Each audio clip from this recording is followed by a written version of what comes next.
All right.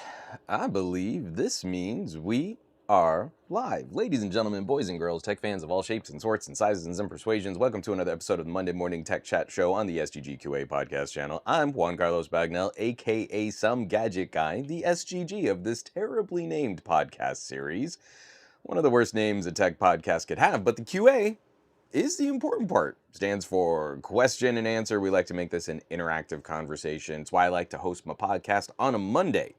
We had the whole week of news. Last week we had kind of more of a pajama podcast, road trip. I was really planning on doing a short show last week, and we had a lot of stuff to talk about. So that show just kept going. I don't know that like in the last couple months, I don't think I've finished a podcast under 2 hours. So yeah, especially for those of you who are like drive time, you got a long commute. Yeah, my show's gonna keep you going for a bit. But no, we like to chat this stuff out. We like to follow up on news stories, not just get outraged by some headline clickbait, some social media post. We like to dig in, and I'm always happy to see the faces in the chat, the usernames in the chat, because we know we're gonna have a pretty good time just kind of digging into this stuff. I was seeing Jeffro saying what's up, Juan and everyone. I'm seeing Simon says hypno. Seeing Georgie, hello again from London, at least for half an hour. Well, Georgie, we're happy to have you for as long as you can stay. We got Jimmy Fire Dragon, we got Pontus P, we got Darren, wishing myself a fond hello, but a happy long weekend to fellow Canadians. Apparently there's something going on in Canada with a 3-day weekend. We got Bradley Larcher saying happy Monday. David Lockwood, hey Awan, hope you had a great weekend. Ben and Ron chipping in to make sure my mic is sounding good before the show got started. We got a good crew ready to go. Ben, is there really such a thing as a short show with you, Juan? I feel like I keep my interviews pretty short.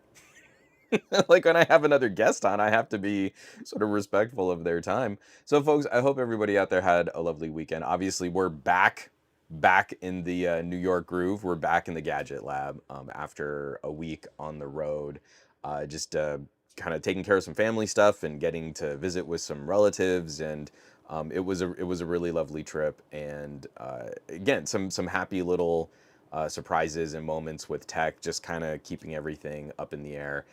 We came back. I have to immediately derail my own podcast because this is adulting, and whenever I do adulting well, I like to brag. I don't know if anyone else is like, hey, I just accomplished something like an adult, and now I feel powerful and adultish. So before we left for this road trip, we were kind of freaking out. Our washing machine wasn't working very well. And I didn't realize, because I hadn't done a load of laundry in a bit, I didn't realize how bad it was getting. So Marie was having to like drop the lid. Our washing machine is ancient. It came in the unit that we moved into, and I'm sure it was installed like the previous owner who had rented this unit out. It could be going on like 15, maybe 20 years old. It is an old school Kenmore upright washing machine. It's like 10 parts. That's it. It's a metal shell with like a motor and a knob, and then a hose for water. And that's all this thing is. But she was having issues where she would drop the lid, but then it wouldn't do the spin, the agitator wouldn't work, the spin cycle wouldn't work, and it wouldn't drain. So if she realized, like, if she kind of forced the lid closed quickly, she could get this thing to work.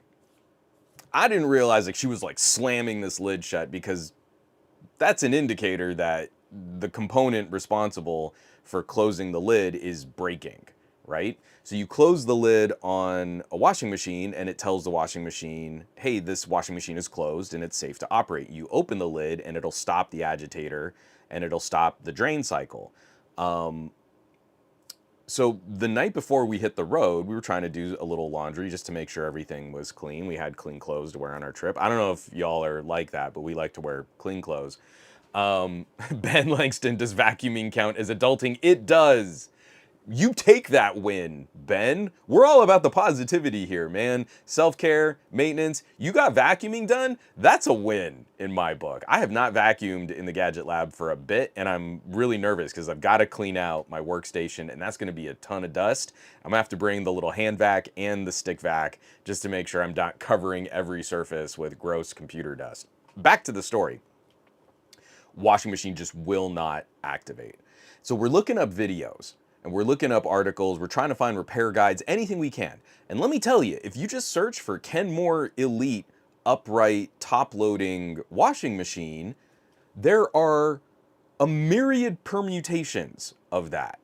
And apparently, like, the same general framing components are used in Kenmore, Whirlpool, LG. I think there was like a Sears brand, like an actual just like not Kenmore, because I think Kenmore actually started as a Sears brand, but just like millions, millions of permutations. The model number of our fridge is a long distance phone number, and I cannot believe that they've made this many different versions of a washing machine.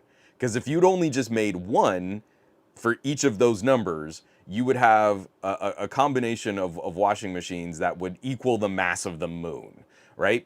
So it's not closing, it's not working. We hit the road trip anyway. Like, we had to like force it just to drain, and that was an ordeal. And we were like finishing what was in the washing machine just by like kind of squeezing it out and like throwing it in the dryer, and it wasn't really clean, but that's fine. We hit the road. We're eyeballing the washing machines in our hotel. They had little coin-op washing machines. We did a load of laundry at our other destination. Then we came home. And like, we've really got to fix this because I've got a crazy week. I've got a ton of video projects I need to work on. Marie has a whole bunch of stuff. Lex is back in a dance camp. We just do not have time. So thankfully, yesterday, I was able to spend a couple minutes, and I immediately saw the issues that my wife was having, Marie was having, trying to look up this information. Because she was looking up all this stuff, and she'd get this video, and it's like, well, this Kenmore looks really close to the Kenmore we have, but it's describing symptoms that aren't quite what we have. And this video is like, oh, well, you see, if you dig under the lid and you'll find this bracket and this little plastic clip, and you have to undo that and then take the top off the washing machine. And then there's like a grounding wire. Be careful not to shred that. And then there should be this long stick. And that's the switch that tells the washing machine if the door is open or closed. And I'm reaching under there and there's nothing. There is no bracket. There is no clip. And you're like, this can't be our washing machine. It looks almost identical, but it's not it. So I eventually find like a parts wholesaler. The washing machine we have, they don't make the little lid switch anymore. Kenmore doesn't sell the lid switch anymore, but I found a parts retailer who had their own part number for this type of lid switch, but I was able to look it up based on the model number. The insane type 111, like WP818640. I was like, Jenny, I got your number off of my washing machine. I eventually tracked down this part. And because I could find this part, I could find the other compatible parts. I mean, like Home Depot was selling this lid switch. We found all these other things. So in finding the part, I was finally able to look up some other repair information, find schematics, and then I found a YouTube video where someone was talking about this different kind of lid switch. Most of the lid switch videos we see are this long, thin strip thing. The lid switch we have is this little plastic hook. And so I look it up and he's like, well, before you do any of this, you might want to check this out. But if you need to replace the switch, you've got to take the cover off, but it's a really easy replacement. You don't have to like go digging under all these nooks and crannies. Awesome.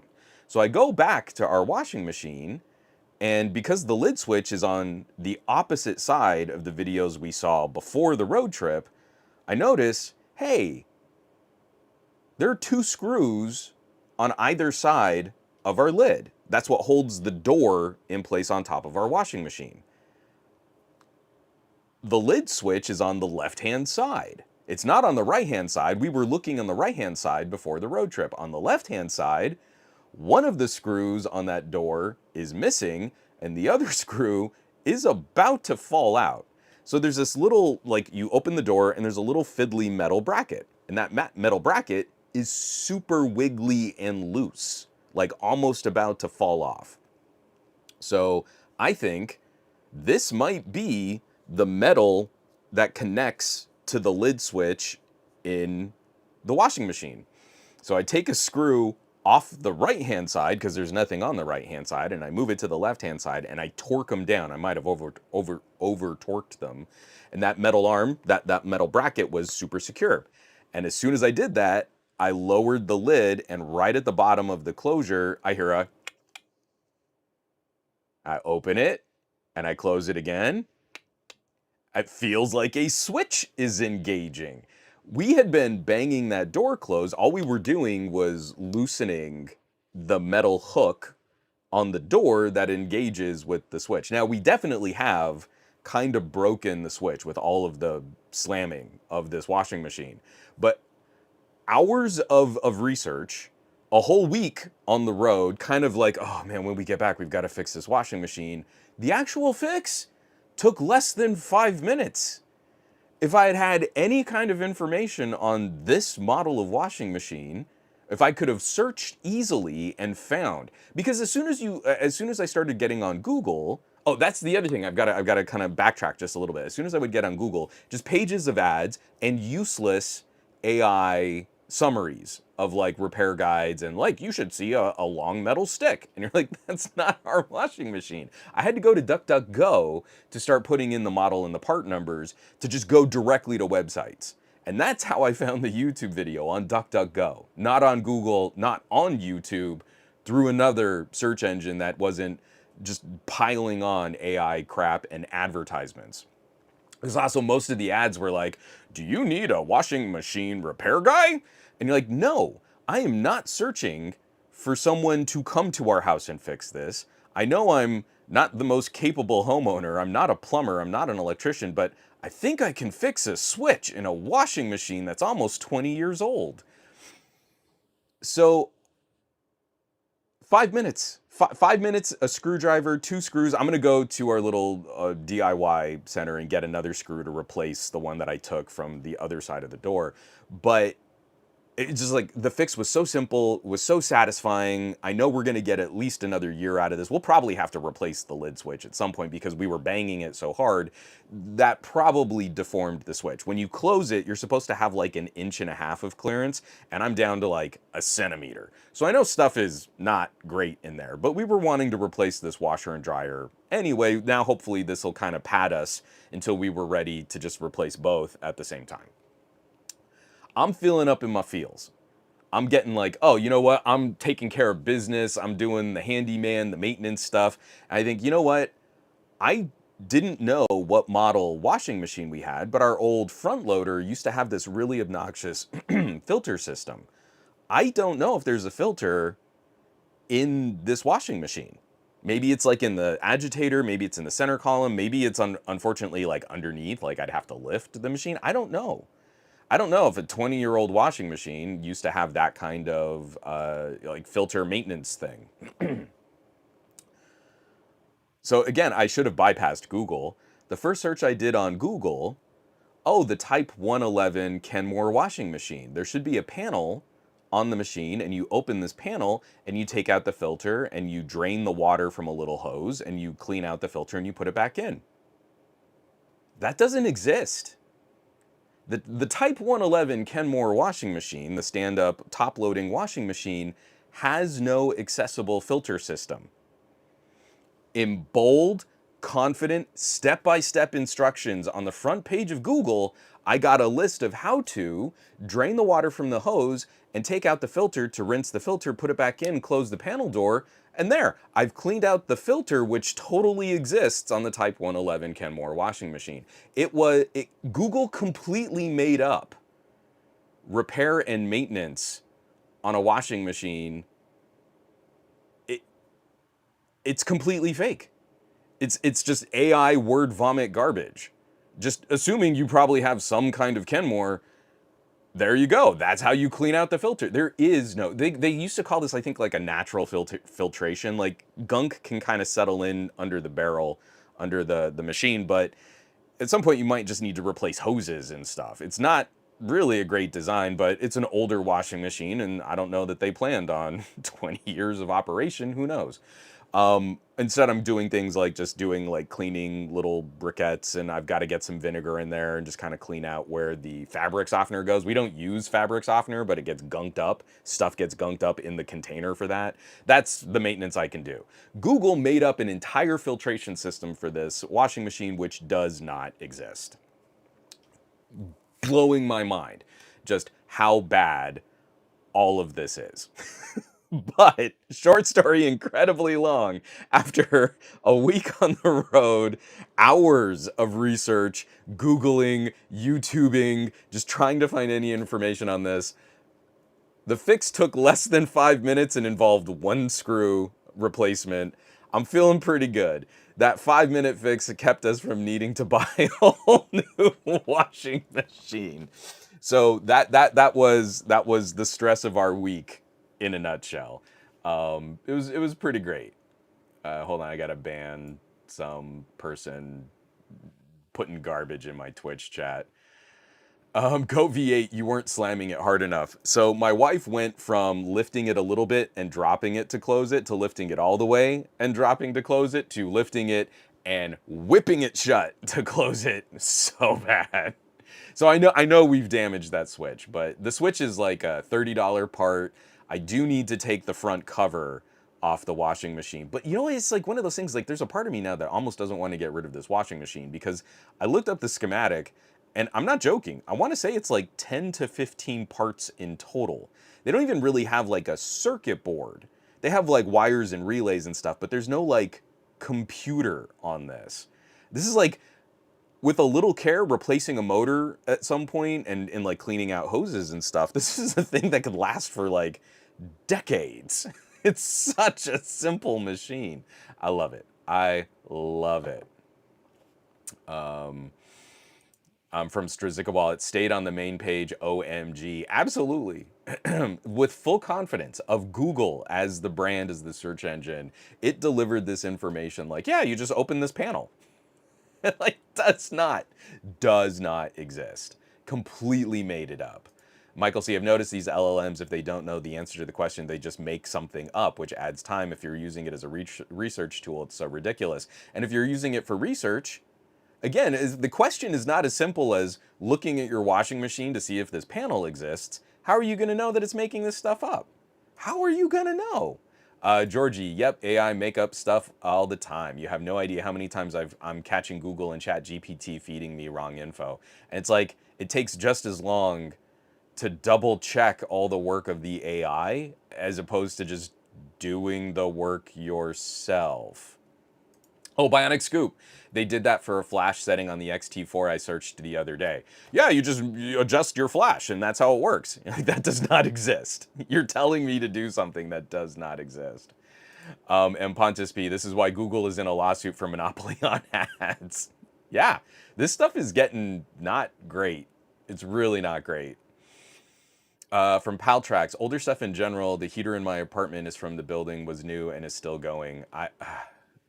And Ron Guido, surely you'll be buying an LG washer. It's funny, one of the Kenmore variants, I think, was used, those parts were used in an LG washer. And Paltrax, like I said, man, I don't know that I want to get rid of this now. It's like, this is a machine I could strip down to its frame and put back together and be pretty confident that I can fix it, maintenance it, work on it. As soon as I add computers and Wi-Fi and Bluetooth and all that other junk, I'm assuming it's going to last for 5 years and then something's going to short out. I'm really anxious about our new fridge. I don't think our new fridge is going to be like a 10-year product, right? I think it's going to be like 5 years and then we're going to maintenance it and then Samsung will say, oh no, you need to do blah, blah, blah. It's going to be so expensive to fix. And then we'll just like, fine, F it, we'll get a new fridge, I guess. And Darren, I would absolutely keep this in reserve if we had more storage. We're actually trying to get rid of our storage space just to save money, and because we've collected so much garbage. Every time we would move, we would end up getting new stuff for the new place we would live in, but we would hold on to older stuff. And I mean, it's all good like furniture and tables and like shelves and stuff like that, but just didn't fit in the place we moved to. We realized that we had just like packed this storage unit and we're slowly getting rid of it all because like even if we move again, we're not going to keep anything from this place. We'll move into the new place and we'll start fresh. We know that's what we're going to do. So unfortunately right now we just don't have space to hold on to that stuff. So that was our little adventure through home maintenance and adulting. Housekeeping is a little light this week. There was other stuff published that I didn't do a housekeeping last week because we did a show on a show on the road. But I did want to highlight Ace Magic W1 Warlord Mini PC AMD Ryzen 7 on a budget. I don't think I would call this Mini PC a Warlord. I feel like that comes with a very specific emotional connotation to performance, and I don't think any Mini PC with an integrated GPU lives up to that moniker, but it is one of the least expensive boxes you can get with a Radeon 780 and 780M. And it's a great integrated GPU. It's roughly as powerful as a GTX 1060. And if you were of the tinkering persuasion, because some people might still have concerns over Ace Magic and their not their reliability, but their software support and making sure that the software is installed properly. I mean, I scanned this box, nothing was hinky on the one that I reviewed, but if you were looking to tinker and you wanted to play with something like SteamOS, you could flash Steam Deck software to your AMD APU mini PC, and you could get something roughly as powerful as like the newer AMD Z2, but at a fraction of the cost of these handheld portable gaming systems. And that could make for a really reasonable living room gaming experience. Had a lot of fun. And I'll just put the shout out because I know my mom still listens through the housekeeping, the beginning segments on my podcast. This might be the PC that we just swapped out from my mom's place so that she could keep gaming at home. And from her old Core i3 Geekom to this newer AMD Ryzen 7, she got a substantial performance improvement. So much so that she's back to like checking out the Epic free games.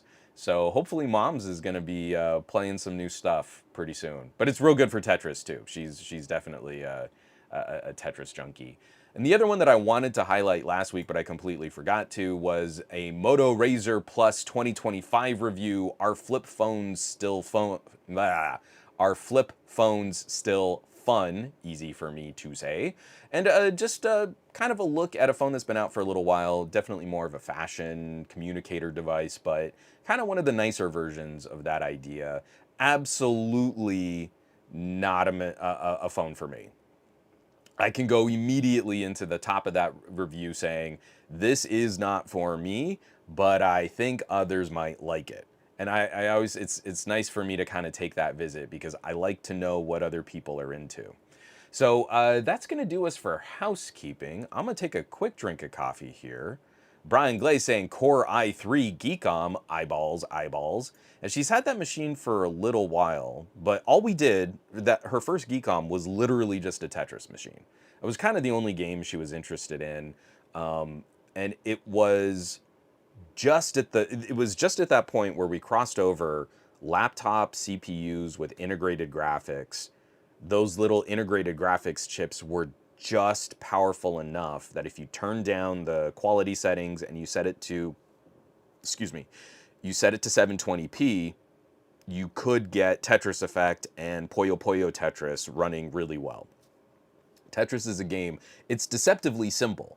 Little blocks fall from the top. But if you add any graphical elements, you do not want to sacrifice frame rate for pretty graphics. Tetris is unplayable, in my opinion. Modern Tetris is unplayable if you're 30 frames per second with minor dips every now and then.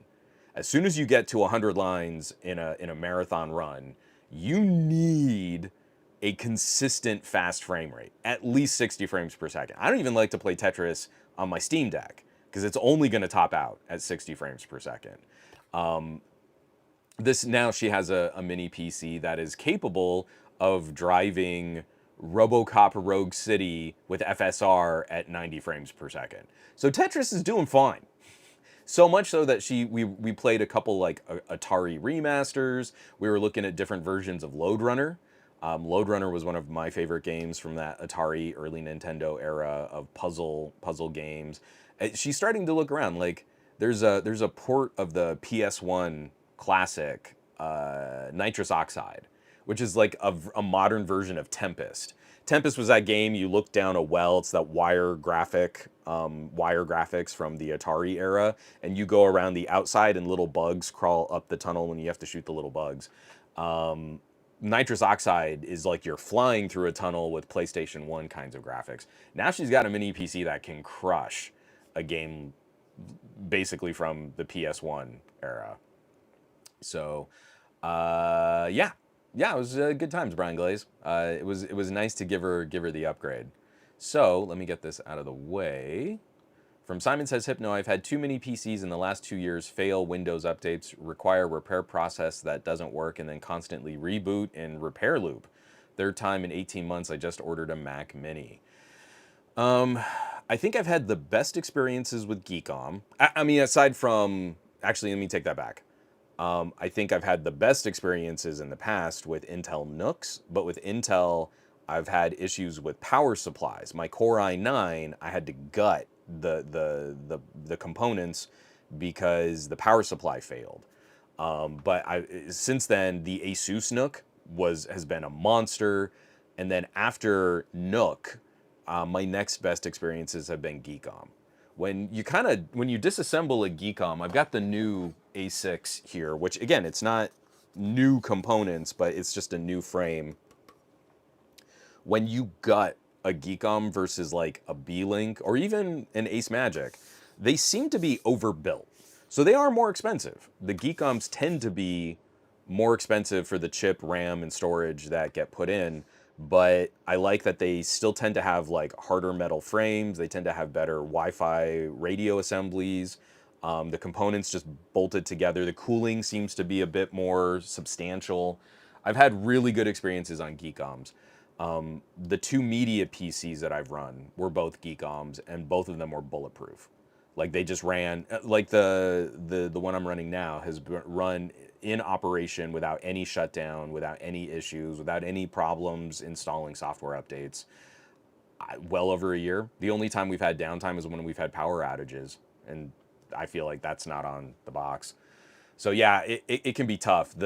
I feel a lot of people get into mini PCs and then buy the lowest possible price for a certain processor, and sure, it's cheap, but that also means it's cheap.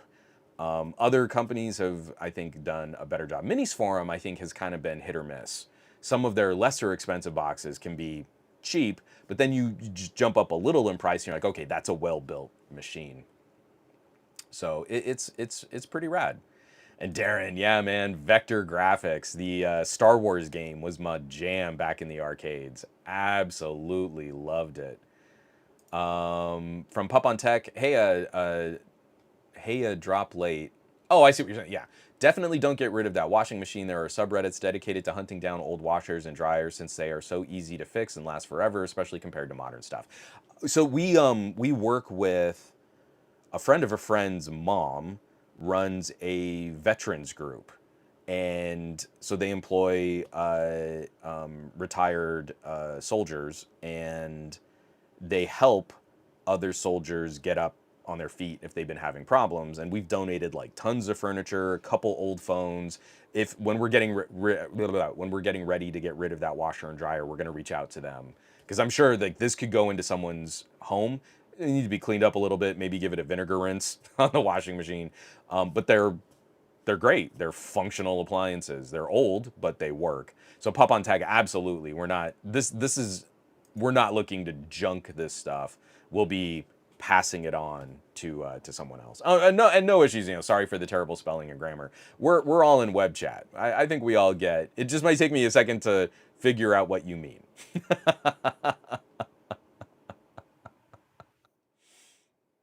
So let me get this out of the way. I'm gonna take a drink of coffee. We've got it's a news block that morphs into our gadget block, but we've got some really interesting stuff to talk about. So I definitely want to jump in and hit the ground running. And I'm just kind of curious what people's thoughts are on the current state of the current state of regulation in the United States, where we have an FTC and FCC that don't seem interested in protecting consumers. So how do we work around that? Because both sides are bad, but one side seems consistently more likely to sort of harm public interests, work against consumers. I don't know. It seems pretty clear cut to me, but people still seem to keep pretending like there's some duality in how bad each side can get. Let me take a drink of coffee.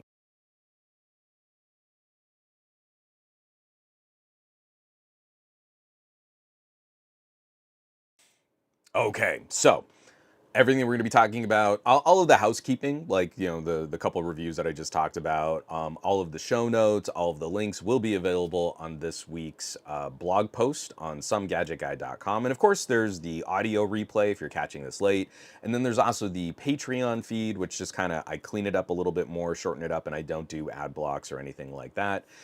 Brian Glaze is saying our regulatory agencies are taking a lot of hits right now. Wouldn't you know it, Brian Glaze?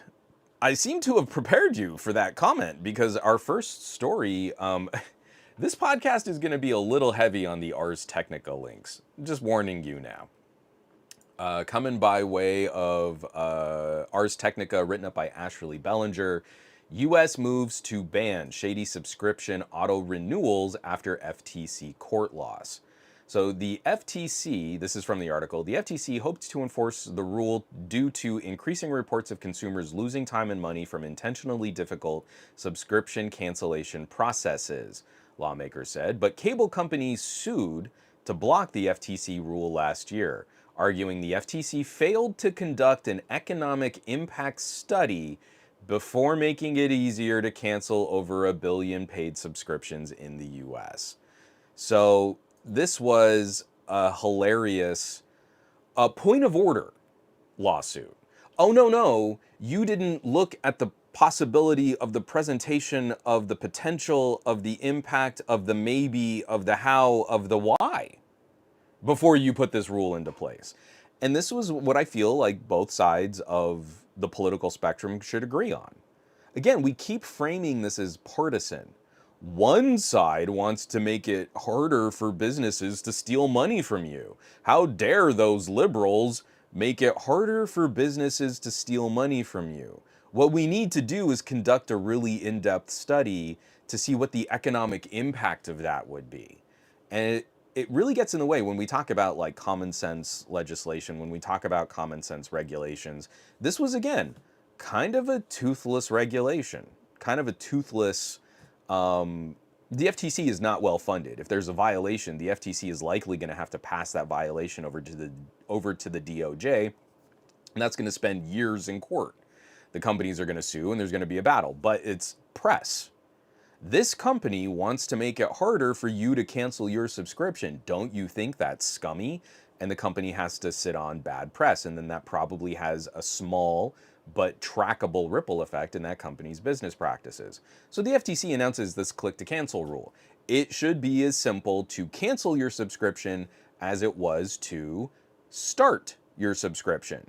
You shouldn't have to jump through hoops. You shouldn't have to mail things in. You shouldn't have to dig through buttons on a website. You shouldn't have to look for alternative subscription packages like Microsoft 365. You shouldn't have to like drive to the city you started your subscription with. If you, like, for example, you do business with a gym, you should be able to cancel anywhere at any time. You shouldn't have to be forced into signing a contract that mandates a arbitration that you then have to drive to another city to cancel the subscription you started. None of that. And of course, businesses complained because they love sitting on subscriptions. They love that consumers will let money just trickle out of their bank account all year long. Every month, another $5 here, another $10 there. If you're on Netflix, another $20 there. They love that there's an apathy. So, wouldn't you know it, the conservative side of our political spectrum, politically, seems like, well, yeah, we need to block this rule. I feel most of the conservatives I know would be fine with this rule going into effect. Yeah, it's kind of a basic one. But yet again, the people we've elected into office seem fine interrupting this process and making it more difficult for us to get some kind of meaningful legislation, meaningful regulation out. So back to the article real quick. Had the courts not intervened, the click to cancel rule would have taken effect this month. Democratic Congress members Brad Sherman out of California, Seth Magaziner out of Rhode Island, and Chris DeLuzio out of Pennsylvania suggested it was a shame that American consumers are still stuck jumping through the hoops to cancel online subscriptions due to the FTC's procedural technicalities. Picking up where the FTC left off, lawmakers announced the Click to Cancel Act, which requires companies to provide a simple, direct mechanism to cancel the subscription and immediately stop charges. And I just wanted to point this out. Oh man, I keep clicking the wrong thing. I'm eventually going to break my camera. I wanted to point this out because we set up court cases, and a court case can set legal precedent. So another judge can look at a previous court case to see how a judge ruled, and they can make a decision whether or not they want to continue that legal history, that legal precedent, or they can work against that court case. But again, we have this system, we have this foundation. So many of our sort of daily interactions, so many of our daily circumstances are derived from precedent. But of course, when we look at certain aspects of this current presidential administration, people at the top of the Conservative Party right now have no problems destroying precedent. Just because we've always worked this way, and just because we've granted the FCC or the FTC these authorities, these responsibilities, there's no law. There's no specific law written for this exact circumstance, so the FTC isn't allowed to do this. The FCC can't have net neutrality. There's no law. We can't let them just have authority over the internet. And then you start playing word games with, is this an information service or a telecommunications service? I don't know. Who could know? Instead of just granting the FTC or the FCC this authority. So now, think about how hard it is to get a bill through Congress right now. Now we're playing this game where instead of just giving the FTC the authority to implement this rule, and I feel like it's a rule that is not controversial for people on the ground. If I'm saying stuff and you're a conservative and this is ruffling your feathers, understand I am not complaining about you. I'm kind of complaining about who you vote for. But if you agree with this policy, what is stopping this policy from being implemented? Granting the FTC the authority to make a rule like this. They should have the authority to protect consumers. But now we're going to have to write an explicit law that the FTC can have this responsibility and then make sure that consumers can cancel their subscriptions. And see, functional government can't work like that.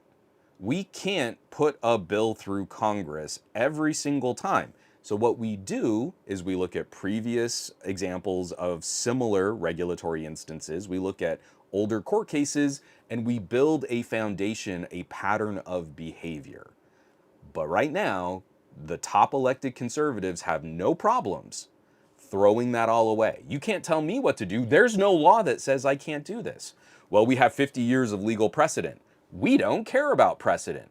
We don't care about history. We're going to do what we want. Now you have to try and stop us. And it's childish. It's moronic. But at least we're seeing some pushback to enacting a rule that I feel almost everybody would agree with. Go look at your aunts and uncles. Go look at your grandparents. Go look at your parents and look at just how difficult all of this crap has become. And we should have the ability to protect all of those consumers who aren't as tech savvy as us without us having to do all the legwork and all of the frustration and all of the digging and finding the link and emailing them this and then explaining two-factor authentication and getting into their account and reaching out to a manager, having to pick up a phone. Like, it shouldn't be that. And we all know it shouldn't be that. And we're sitting here clucking and pretending like, but we didn't do our impact study. We need to do an impact study to see if this is the right thing to do. They're not serious people. And unfortunately, we're in an age of rampant regulatory capture. So now people who should absolutely not be in charge of regulatory agencies like the FTC are able to do terrible things against consumers instead of that agency being designed to protect consumers, which is going to be our next story here in just a second. I just want to see. I got a couple comments here, and I don't know if I'm ticking people off or not.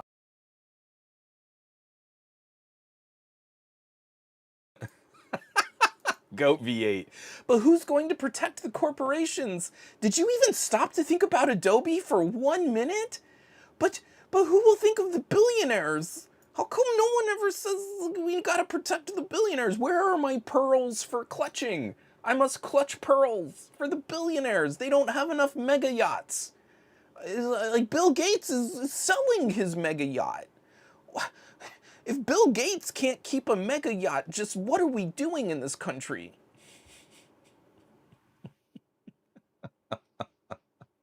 Oh, Marilyn just wants to say good morning.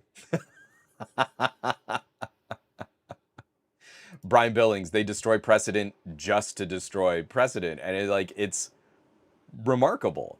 But again, if you completely unravel the entire foundation of how we've built up legal proceedings in this country, then you can do whatever you want. Well, there's no law. There's no law stopping me. What a childish and immature authoritarian way to go about living your life. Again, it's like, well, there's no there's no law saying I can't do it. Yeah, but you're a jerk. And we used to push back harder on people just being jerks to be jerks. It's pretty bad. Oh, there's Michael's chatting about some other issues. Verizon. Unlocking phones and doing some of that stuff too. Pup on Tech. Shout out to LA Fitness. I had to move them to a privacy doc. Oh,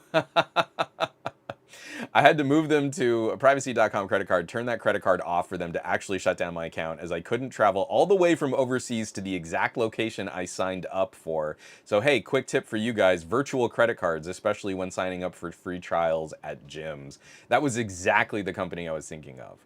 The hoops they make you jump through to cancel your account should be illegal. Should be completely illegal. So, what are we doing?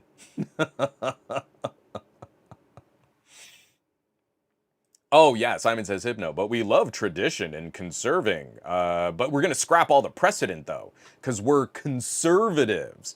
We're going to throw away all this stuff. But yeah, we definitely love to conserve and protect, except for anything that would impact our ability to do whatever we want.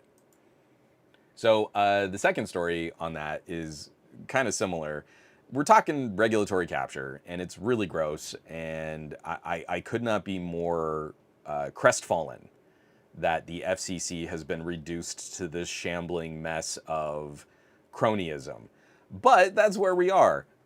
This coming by way of my man crush John Brodkin over at Ars Technica, how the Trump FCC justified requiring a bias monitor at CBS. The Federal Communications Commission approval of CBS owner Paramount's $8 billion merger with Skydance came with a condition to install an ombudsman, which FCC Chairman Brendan Carr has described as a bias monitor. It appears that the bias monitor will make sure the news company reporting meets standards demanded by President Trump. So, in holding this merger up, the Trump administration and the FCC demanded a bias monitor. There is now going to be an individual at CBS News whose whole job is to report directly to the president of CBS to make sure that they are in line with the messaging from the Trump administration, to make sure everything is fair. And the FCC chairman, Brendan Carr, has said, well, we've done stuff like this in the past. The FCC has demanded ombudsmans in the past. The last time we did this was during an NBC merger, and the ombudsman was installed to make sure that news reporting from NBC News was kept separate from all the rest of the executive tier and all of the and any untoward pressure from the rest of this new NBC conglomerate. So if NBC News wanted to run a story that was critical of this NBC Comcast whatever merger, the big stupid conglomerate that NBC had become, the ombudsman was there to say, you have to let them run the story critical of your parent company. It was like a silly like 30 Rock sketch, but it was to separate NBC News from NBC executives. The NBC executives could not pressure NBC News and force them to take stories down. In exactly the opposite way that we've seen the influence of an owner like Bezos over the Washington Post or any other news. Like now is like news is getting bought up by conglomerates and billionaires. We see a slight shift in tone from that previous reporting. So that's the last time we forced a bias monitor into a corporation. And it was to protect the news division of that corporation from the rest of the corporation.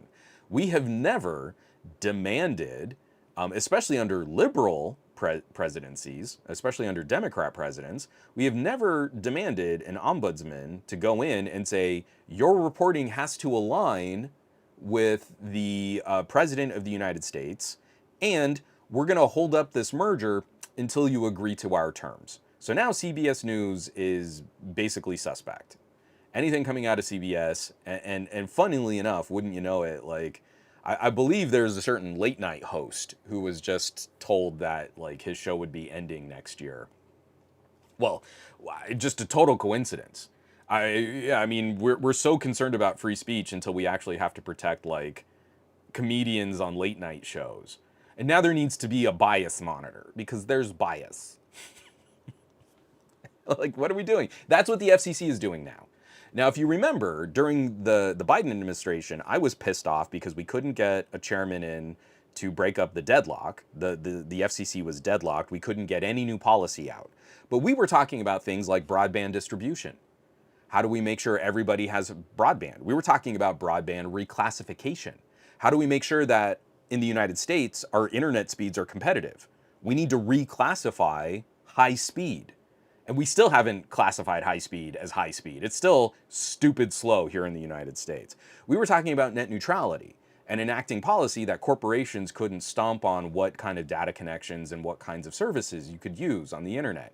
We were talking about subsidizing low-cost internet, and that would give corporations a ton of money, billions of dollars, to make sure that more people could communicate and participate in a 21st century economy. And under the Trump administration, our FCC is putting in a bias monitor at CPS, or you can't have your merger.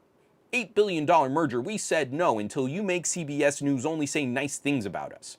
To be fair. You have to be fair to us. You can't criticize us. And they're children.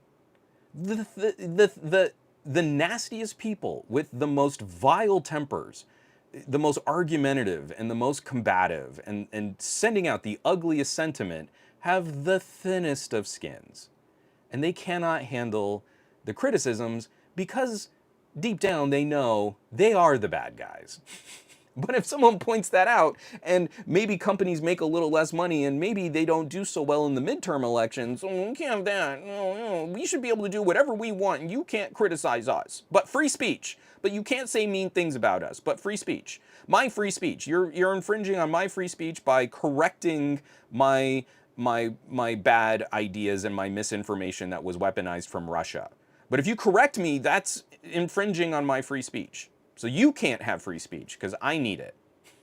What are we doing? But yeah, it sucks. We just lost the Corporation for Public Broadcasting. NPR is basically dead. It's pretty awful. Ben Langston in my Cartman voice. I do what I want. Respect my authority. Simon says, Hypno, exactly. We value freedom of speech, but if you want a merger, then cancel a TV show critical of us and pay $16 million. Again, it's like I love this Elizabeth Warren. I love Elizabeth Warren, but it's like, well, this is basically the president saying you need to bribe him, and bribery is illegal. Okay, I bet you like a lot of that, like how we gratify the president and we put bumper guardrails on what the president can receive was legal precedent. Where is the outright law that says I can't give the president $1 billion in Bitcoin? There's no law that says, oh, I mean, like I can't give him $1 billion. But where's the law that says I can't give him $1 billion in Bitcoin? There's no law. You can't stop me. That's what they're doing, and that's the stupid word game that they're playing so that they can just outright break the law and break every tradition and break every precedent that we've ever set up as, hey, this is the way that we keep a functional government running. But that's what people voted for, sort of. Boy, it sure would have sucked if Kamala Harris was just keeping a boring status quo going. Oh, darn. Can't have that. We needed an exciting, spicy government. I hate it so much. I hate it so much.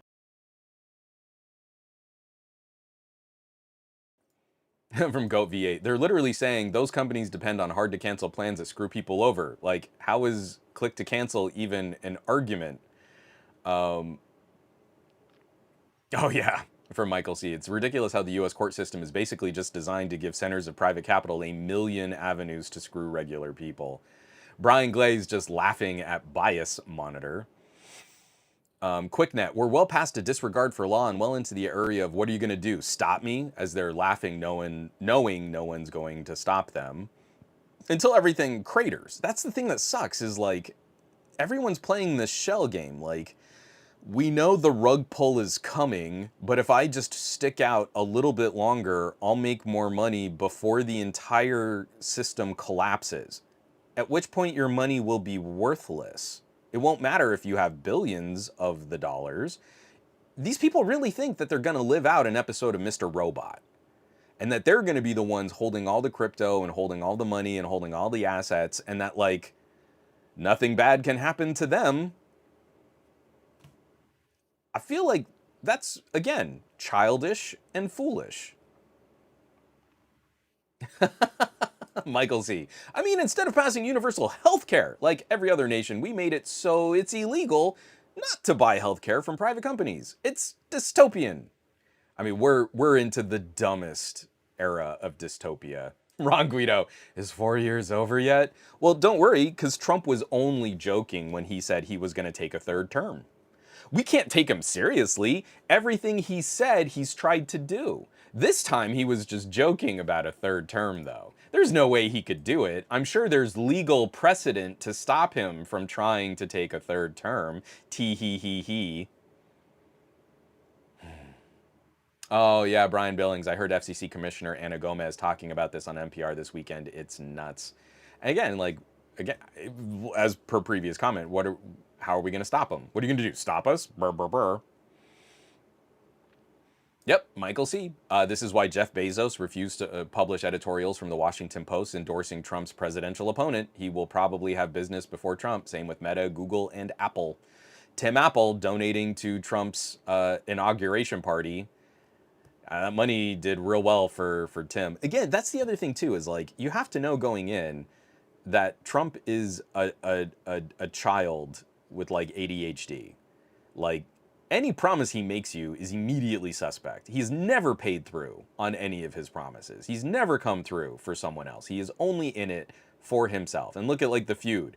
He was buddy buddy with Elon Musk until he wasn't, until he got what he needed from him, and then he kicked Elon Musk aside. Tesla shares are plummeting. The market is not looking positive for Tesla EVs. The Tesla Cyber Cafe is a joke, and it's constantly getting like demonstrators are protesting it. And Elon Musk, like, what did you get out of all that? You didn't get what you wanted, and now he's being like cagey and coy, like, oh, maybe President Trump isn't so great. I'm Elon Musk. I got to do push-ups. Like, that's It's the stupidest game, and you have to know every single time, but these people keep running into it.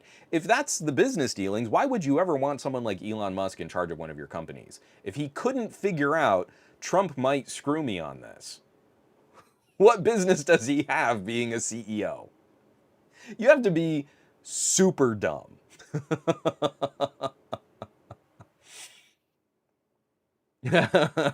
Bradley Larger. He slapped 50% tariffs on Brazil because the president of Brazil said the world doesn't need an emperor.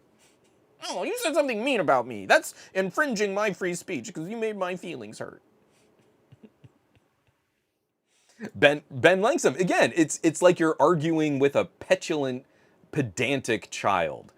You said I can't give him dollars, but you didn't say anything about coins. Checkmate, liberal.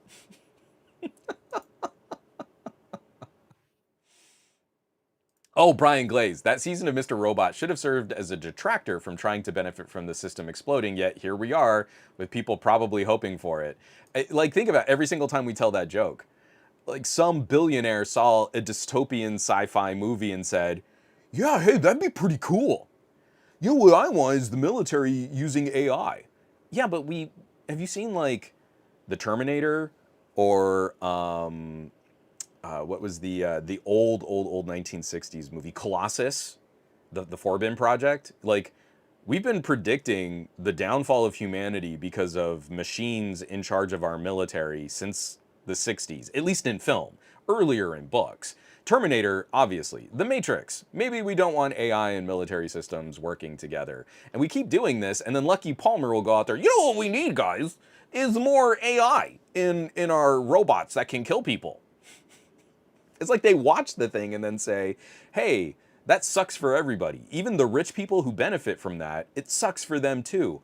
I have a great idea. Let's do that movie.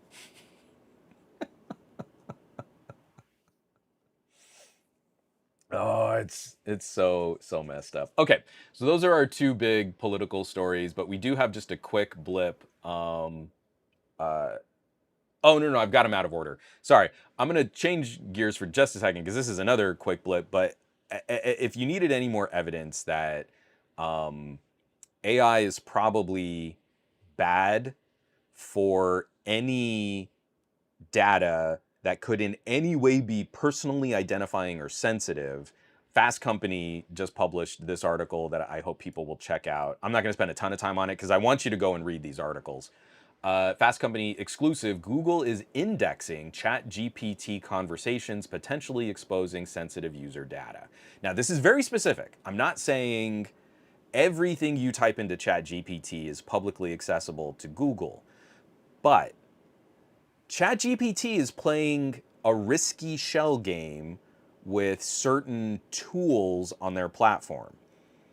And I believe, and I don't have information to confirm this, I believe if you just use ChatGPT, there's a reasonable idea of bucketing your information. It might be used to help train ChatGPT, but hopefully it's not in any way that's publicly identifiable to you. However, if you've ever done some type of search, query, or conversation on ChatGPT, and then you thought, hey, actually this is something my mom would be interested in, the second you hit share or you link to information, that immediately becomes kind of a public piece of information in ChatGPT that other people can access. So we need much better guardrails on the information that you put into ChatGPT. So a basic site search using part of the link created when someone proactively clicks share on ChatGPT can uncover conversations where people reveal deeply personal details, including struggles with addiction, experiences of physical abuse, or serious mental health issues, sometimes even fears that AI models are spying on them.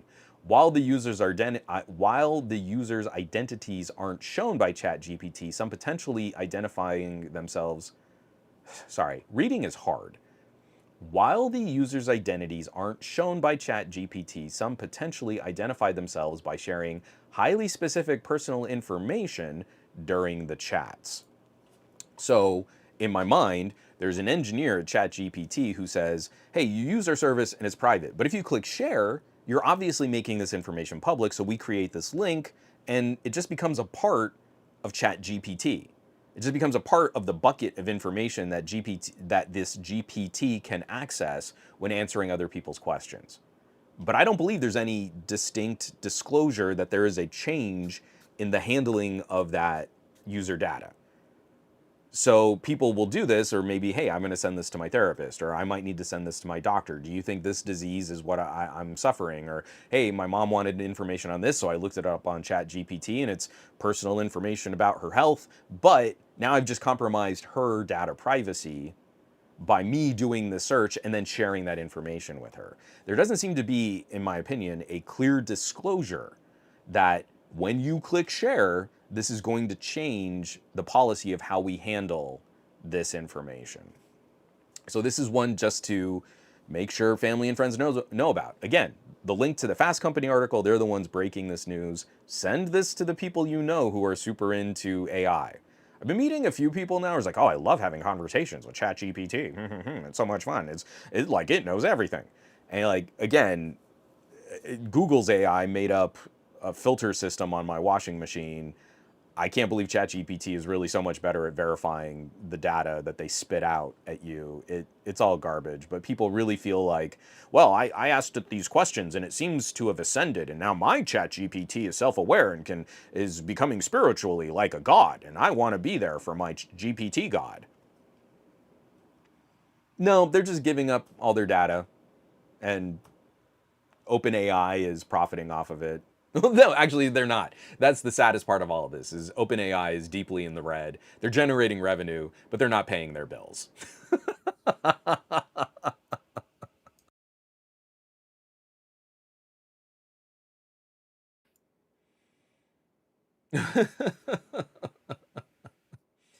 PP Joker, I smell an AI Ouroboros. Yeah, AI has already been eating its own tail. There was another story I bounced because it was like, who was it?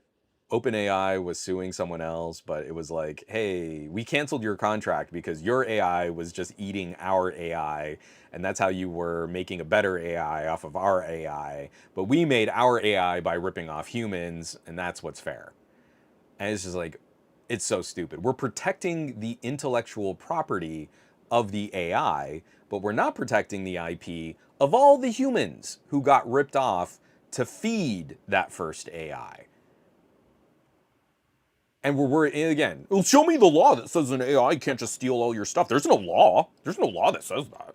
Did you make a law? You should make a law. If you were so worried about it, why didn't you make a law 20 years ago that says AI can't steal all your stuff?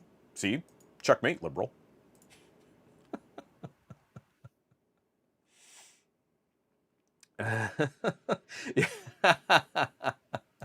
Michael C. Right, and ChatGPT is not publicly traded, so there's very little public disclosure that's required of them. And Brian Glaze replies, exactly. The CEO can release a vague statement like Altman did and then say, we did tell you. See, we told you. We warned you that that's what's going to happen.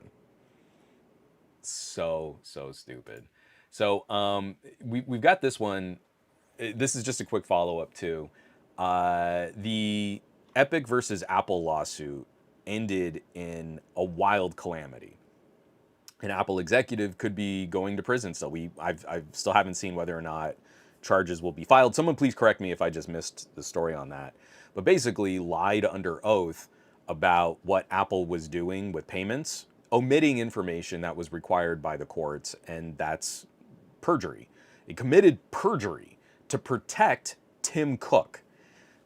So Schiller said, hey, the courts are saying we have to allow for alternative payments in Apple apps.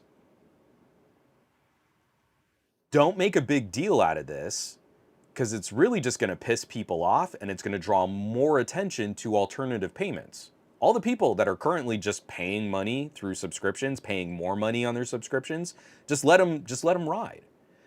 And Phil Schiller said, don't mess with this. Schiller is a stand-up dude. Schiller was also involved in the whole like iMessage thing. Like, maybe we shouldn't make messaging super painful for everybody. And Tim Cook said, no, F those poor people. This is Tim Cook. Tim Cook's at the top. The buck stops with him. And Tim Cook decreed, no, we're going to still try and get a cut of every payment that goes through an iPhone, even if it doesn't go through the Apple App Store. Courts came back and said, absolutely not, shut that down.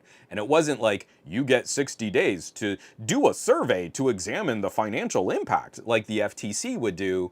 The judge just came back with the ban hammer, said you're going to stop that, and one of your executives might be going to jail for perjury. But it was Tim Cook. Tim Cook did it. Phil Schiller said, don't mess with this. And Tim Cook listened to other advisors at Apple and said, no, we need to keep squeezing our consumers as hard as we can to get every nickel out of them, even when they do business with another company. We need our cut. He's running Apple like a mafia don. But that's how you become a multi-trillion-dollar corporation. The flip side of this has been the ongoing Epic versus Google. So Epic lost most of the court case against Apple, but eked out that win with alternative payments. Epic versus Google, Google was way worse at hiding their malfeasance. Lots more communication on all the ways that Google was applying their dominance and their economic pressure on corporations to stop competing options, to slow or chill any alternative app stores, because you can sideload another app store. I have the Epic Game Store and I have F-Droid on my OnePlus 13. So when I want to install a game from Epic, I don't get it through the Google Play Store, I get it through the Epic Game Store. When I want to update my favorite photo gallery or my RSS reader, that updates through F-Droid. It doesn't update through Google Play. So we can do this. We've always been able to do this, but Google has been trying to pressure manufacturers and companies to make this more difficult. Short story, incredibly long, because I didn't want to spend a lot of time on this story. The most recent round of appeals, Google just lost their last appeal before the Supreme Court. This is from the article, again, this is written up by Ryan Whitman over at Ars Technica. Let me scroll down. Epic was unable to secure a victory against Apple, which has an undeniably more restrictive app store than Google. However, the 2023 trial overseen by U.S. District Judge James Donato revealed a pattern of scheming on Google's part to prevent the distribution of alternative app stores on Android phones. While Android devices do allow sideloading of apps and the platform is open source, Google's scale in partnership with OEMs made it a de facto monopoly. This led the court to impose extensive remedies that could remake the mobile app ecosystem. And they have some examples of what like the Apple version of this looks like. So Epic, this is a screenshot of like an Epic store. If you want to buy it through the Apple App Store, it can cost you $9.99. If you'd like to make a payment directly to Epic, it can cost $7.99 because Apple takes a cut. And basically they want to do the same thing on Android phones. So if you have Fortnite, you're buying stuff in Fortnite, you can see, hey, we're going to process this payment through Google, it's going to cost you more. If you want to give us your credit card information and make a payment directly to Epic, it will cost you less. You should not be able to charge someone more just for access to the user on a computing device. And how do I know this is true? Because we have decades of computer use on things like Windows, right? Your phone is a computer. There should be no difference in how you, as the owner of that computer, handle your stuff. Google and Apple are not providing Epic any grand support. They're not offloading server utilities or server access. Epic has to build all that up themselves. So all they're doing is trying to take a cut just to have access to the users on that platform. That's it. I mean, sure, Apple can contribute to some APIs, but all of those are also made to more restrictively lock up the platform. If you had just a wide open computing environment like Windows or Mac OS, where you can make apps, you just load the executable. I forget what you call it. Someone please tell me what I can't remember. You put the program in a folder on a Mac and you open the program and it runs, right? In Windows, we have executables. You just put the program on your computer. Did I have to buy it from the Windows store? No. And that's how all computers should be. If I buy it from the Apple store, I know I'm giving Apple a cut just to maintain the store. Does that make me feel safer? No. But if it makes you feel safer, you can pay the premium and you can keep doing business with Apple on behalf of another developer. Now, this is the kicker. This is the part that really made me chuckle. A new era for apps. So obviously, Google is responding, and I think Google will try to present a case to the Supreme Court.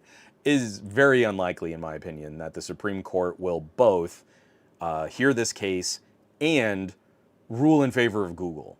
Google does not have the PR rep or reach that Apple does. In any case that like Apple can kind of squeak by, Google gets hammered. They just have no credibility in the court of public opinion. And especially if there's like a jury trial, but let alone a bunch of old judges. This quote is hilarious.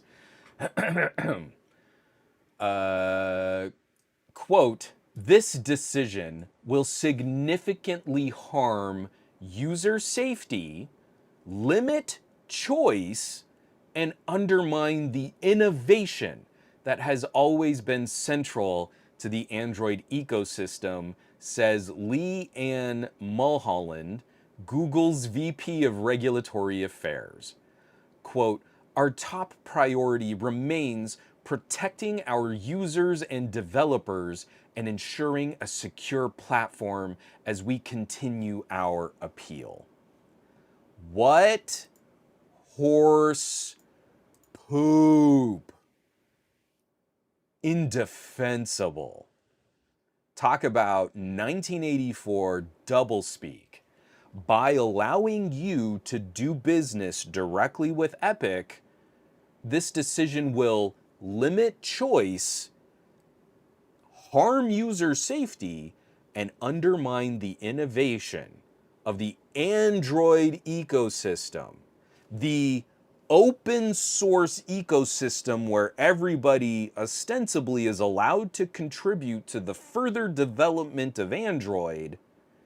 They're trying to say, by letting you have the choice on who you want to pay for the apps you run on your phone, that's going to limit choice. Now, Apple exists in a reality distortion bubble where Apple users go, yes, that is good because Tim Cook said it was good and it will make Tim Cook more money and I like to be on the winning team. That has never worked in Android. The nerds will not have it. We're already pissy about how Google is kind of holding back their contributions to AOSP, right? They're setting up more blocks and making the path to an open sourced flavor of Android more difficult. And we're not happy about that. I haven't flashed a custom ROM in years. I don't really care to do that on the review devices that I get, and I'm still kind of pissed off that that's the business practice, the direction Google is trying to make Android more like iOS. We don't like that. We really don't. And here they're saying, by allowing you to not pay us to pay another app developer, that's going to limit choice. The choice it's going to limit is whether or not a Google executive gets to buy a bigger mega yacht or a smaller mega yacht. That's the choice that they're going to limit. The people at the top of this and the shareholders of Google, and oh, Google, how come they're not a $5 trillion company? Why don't they make more monies? It's going to limit the choice of rich people to keep harming poorer people. That's the only choice I can imagine. Someone in this chat, maybe I have this totally wrong. What choice is going to get limited if you allow consumers to pay app developers directly? I want to give money directly to the folks at LumaFusion. I use their app on tons of different devices. I don't want a middleman. I want to pay them directly. When they come out with a new plugin pack for LumaFusion, I would love to just give them $5 and say, authorize it on my LumaFusion account, and we're good. I don't want to give them $5 knowing they're only going to get 3. I want to give them the $5. I want to give them the $5. Why is that limiting my choice? Whose choice is getting limited by this? And please, someone, if I've got like a glaring hole in my logic here, someone in this chat, please kick my butt right now. because this is the kind of stuff, as much as I love Android as a platform, as much as I'm really interested in mobile hardware and bringing people into ARM computing, and I think there are so many benefits for consumers, it's these moves by Google that make me want to just flip a table over and say, well, fine, F it, burn everything to the ground. What are you doing? You're making this worse. And you have to know you're making it worse. And you're not even getting a short-term gain out of this. I would have some respect if it was like OpenAI is profiting billions of dollars, so they're destroying the environment. But they're not even doing that. I would have some respect if Google was like, hey, we're dominating and we're making tons of money and the App Store has never been more profitable and that's why we're locking this up because we're protecting our own self-interests. But they get creamed by the Apple App Store. And they're trying to make their stuff more like the Apple App Store, except it never works. So I don't know. I'm at a complete loss. How you could, with a straight face, say that and not immediately just like need to leave the country and go live on a remote island out of sheer embarrassment for the ridiculous thing that you just said. The thing we all know is not only patently not true, but is an outright distortion of the facts. We all know that that's a lie. I shared a comic on the Discord of Google framing their first $1 trillion, and they're moving the frame in front of the slogan "Don't be evil," so the frame will cover the "don't." This is nothing against Google engineers, Google product developers, software developers, the people on the ground floor of Google, the actual people doing the work.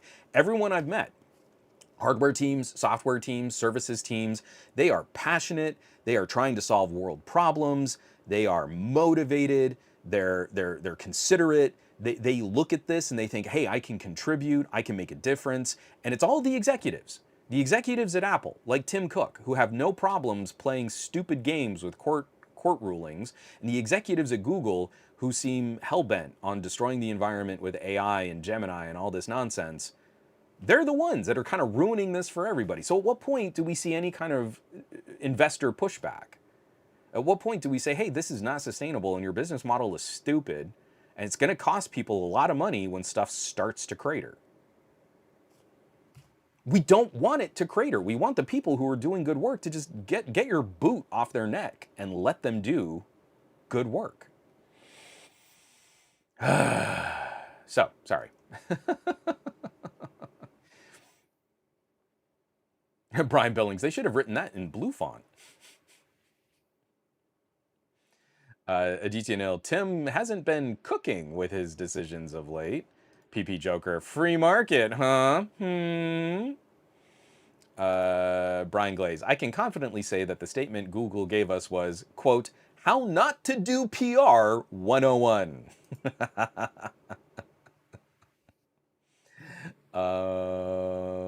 QuickNet, really annoyed about locked bootloaders and how many hoops you have to jump through a sideload these days.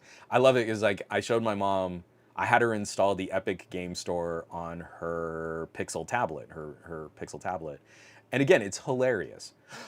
This could be a dangerous app. Are you sure you want to install it? Yeah, just click OK, Mom. Like, that warning is meaningless. And again, same thing. Like I install stuff from F-Droid, and potentially that could be a vector for malware. I don't know. I'm not doing like in-depth, super strict security scans, but you know what? Lots of malware seems to make it through Google Play. So I don't believe Google when they're like, but you're installing this and it's not from Google Play. This could be dangerous. Is this dangerous, guys? Do you think it might be dangerous? It could be. Could be. Could be dangerous. You gotta be careful. So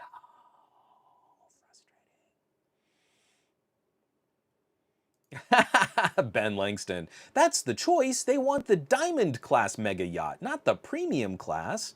That's for poor billionaires, not rich billionaires.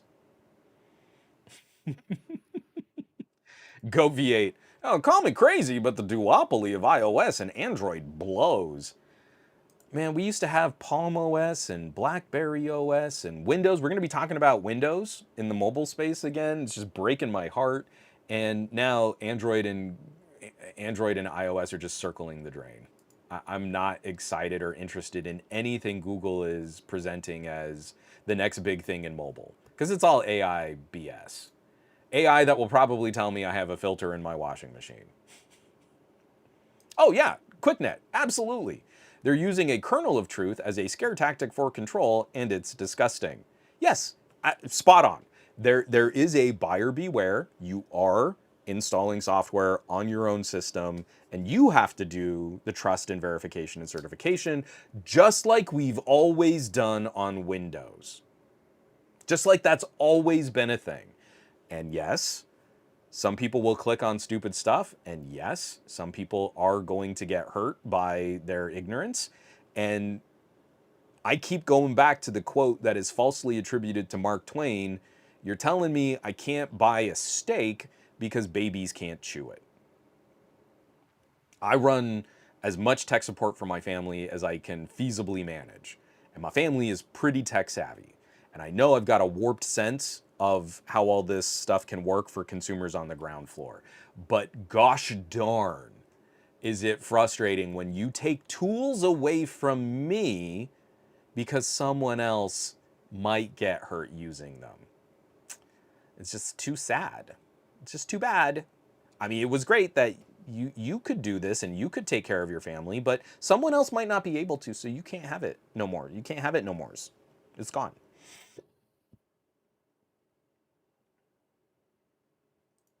Oh, so Huff and Puffin, again, I'm not saying you should get rid of Google Play. I'm not saying you should get rid of the Apple App Store. Huff and Puffin writes, perhaps they can argue smaller app developers are less able to implement their own direct payment system, so might be less competitive versus larger competitor apps that can charge less directly. Sure, but the solution isn't prevent me from paying a smaller app developer. Maybe the smaller app developer can make more money by charging less on a PayPal link. Again, the systems that we have to enact financial transactions between individuals take way less of a cut than Google Play does. Again, anytime you process a payment, someone's getting a cut, right? So you're absolutely right. A massive player with their own financials, with their own accounting, they're basically a bank unto themselves, has an advantage. But they also have an advantage in developers. They also have an advantage in servers, in distribution. They have advantages all over. So saying, I can't pay a smaller developer directly or do donationware. Remember, this used to be really popular. You'd put out kind of like a Doom was sold this way. The original Doom, you could play the first mission on Doom, and then you would donate money. It was like a donation. It was like, here's like $10 and I want the rest of Doom. It was different back then. But on F-Droid, I have given money to developers, hey, buy me a coffee, stuff like that. I bet you they made more money by me donating directly on a link on F-Droid than if they had charged the same amount of money on Google Play and Google took a cut. It's like, man, that 99-cent app was only getting like 70 cents to the developer. So you're not wrong. And I absolutely appreciate that could be an argument from Google, but I need people to know that's not really an accurate portrayal or a sustainable argument given the vast amount. Or just like you could set up a Patreon. Hey, I'm a developer. I make these cool apps. Do you want to support my apps? Cool. Jump on board.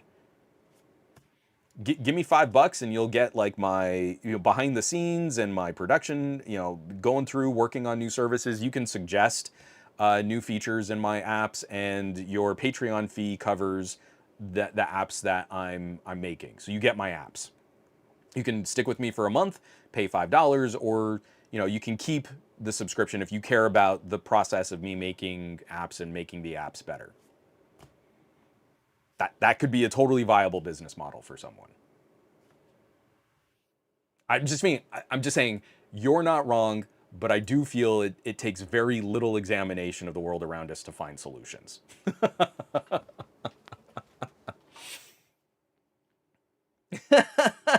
John Gao. In light of these court rulings, Google have been running ad campaigns about Play Store loyalty and safety for a couple of years now. They are desperate to keep the consumer behavior the same.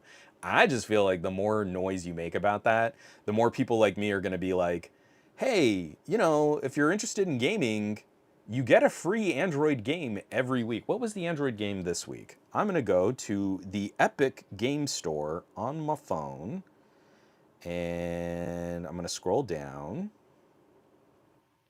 And the free game this week is Pilgrims.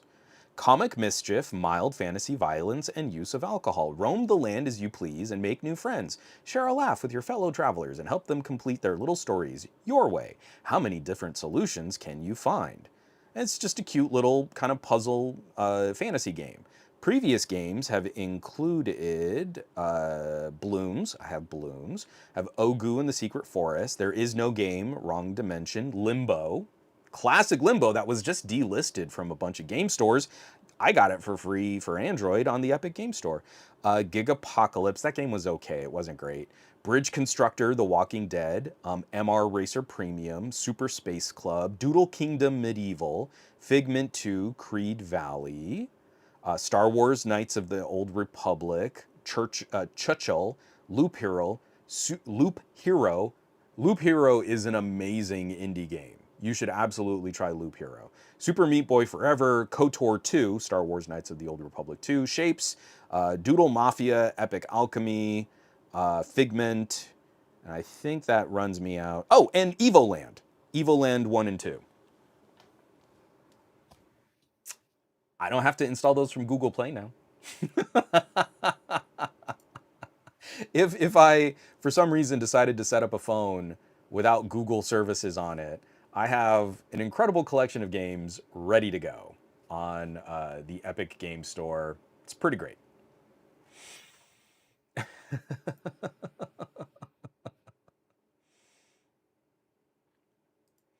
From QuickNet. Also, swapping to a different payment processor isn't that hard, to be fair. I mean, it depends on the scope and the scale of how you're processing payments. It can be. Like, say you're really entrenched in one method of processing payments. Yeah, that can be difficult. You're a little indie developer and you can process a payment through PayPal. You can set up business accounts on Venmo. Like, you're not wrong. There is a scope and a scale to how difficult these challenges can be, but it's kind of like anything else. If you get really entrenched in one cloud service provider, it can be really difficult to migrate. I'm on WordPress. I'd actually like to migrate my blog to something else, but I'm kind of deep entrenched in how I know how WordPress works. It's going to be difficult to move when I finally cross my threshold of unsustainability. It's true of everything. But this notion that like, well, now that means I just got to make Google the front end and give Google a 30% cut of all the money I make is motivating, I think, enough for people to say, but I could set up my own payment processor and lose like 10%. I'd keep 20% more of every payment. Let's do it. It's great. So I'm going to take another quick drink of coffee, and we're now actually into the gadget block. We got some really fun stuff to talk about here. Going to start off with a little silicon rumor, then we're going to chat some Nintendo, and we're going to wrap up with something that blew my mind on Android gaming. I was just talking about the Epic Game Store. Maybe I don't even care about the Epic Game Store that much anymore, because mobile gaming versus PC gaming is about to get wild.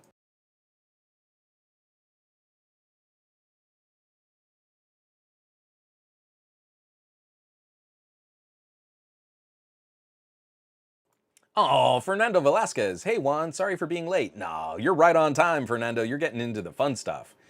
And a couple guys like Goat V8, Michael C are talking about SD cards, just still like a massive pain point for consumers to charge and upsell more.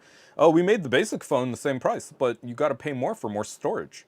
Well, how much more? Is it like an SD card? No, it's like $200 or $300 more for like 512. But I could get like a terabyte SSD card for $100. No, no, you can't. We took out the SD card because we hate consumers and we want you to spend more. So, starting off, this is coming by way of GSM Arena. I see again. I keep looking at all these different blogs, and I don't think anyone wrote this up specifically. Who wrote this up? You got to credit your authors, GSM Arena. WTF?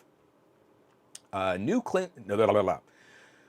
New rumor claims Qualcomm's chip with model number SM8845 may be called the Snapdragon 8 Gen 5. Now they're skipping the 8 Gen 4 because I think 4 is an unlucky number, but this is going to confuse some people who kind of pay attention to mobile. This is a tiny fraction of a tiny piece of an enthusiast audience.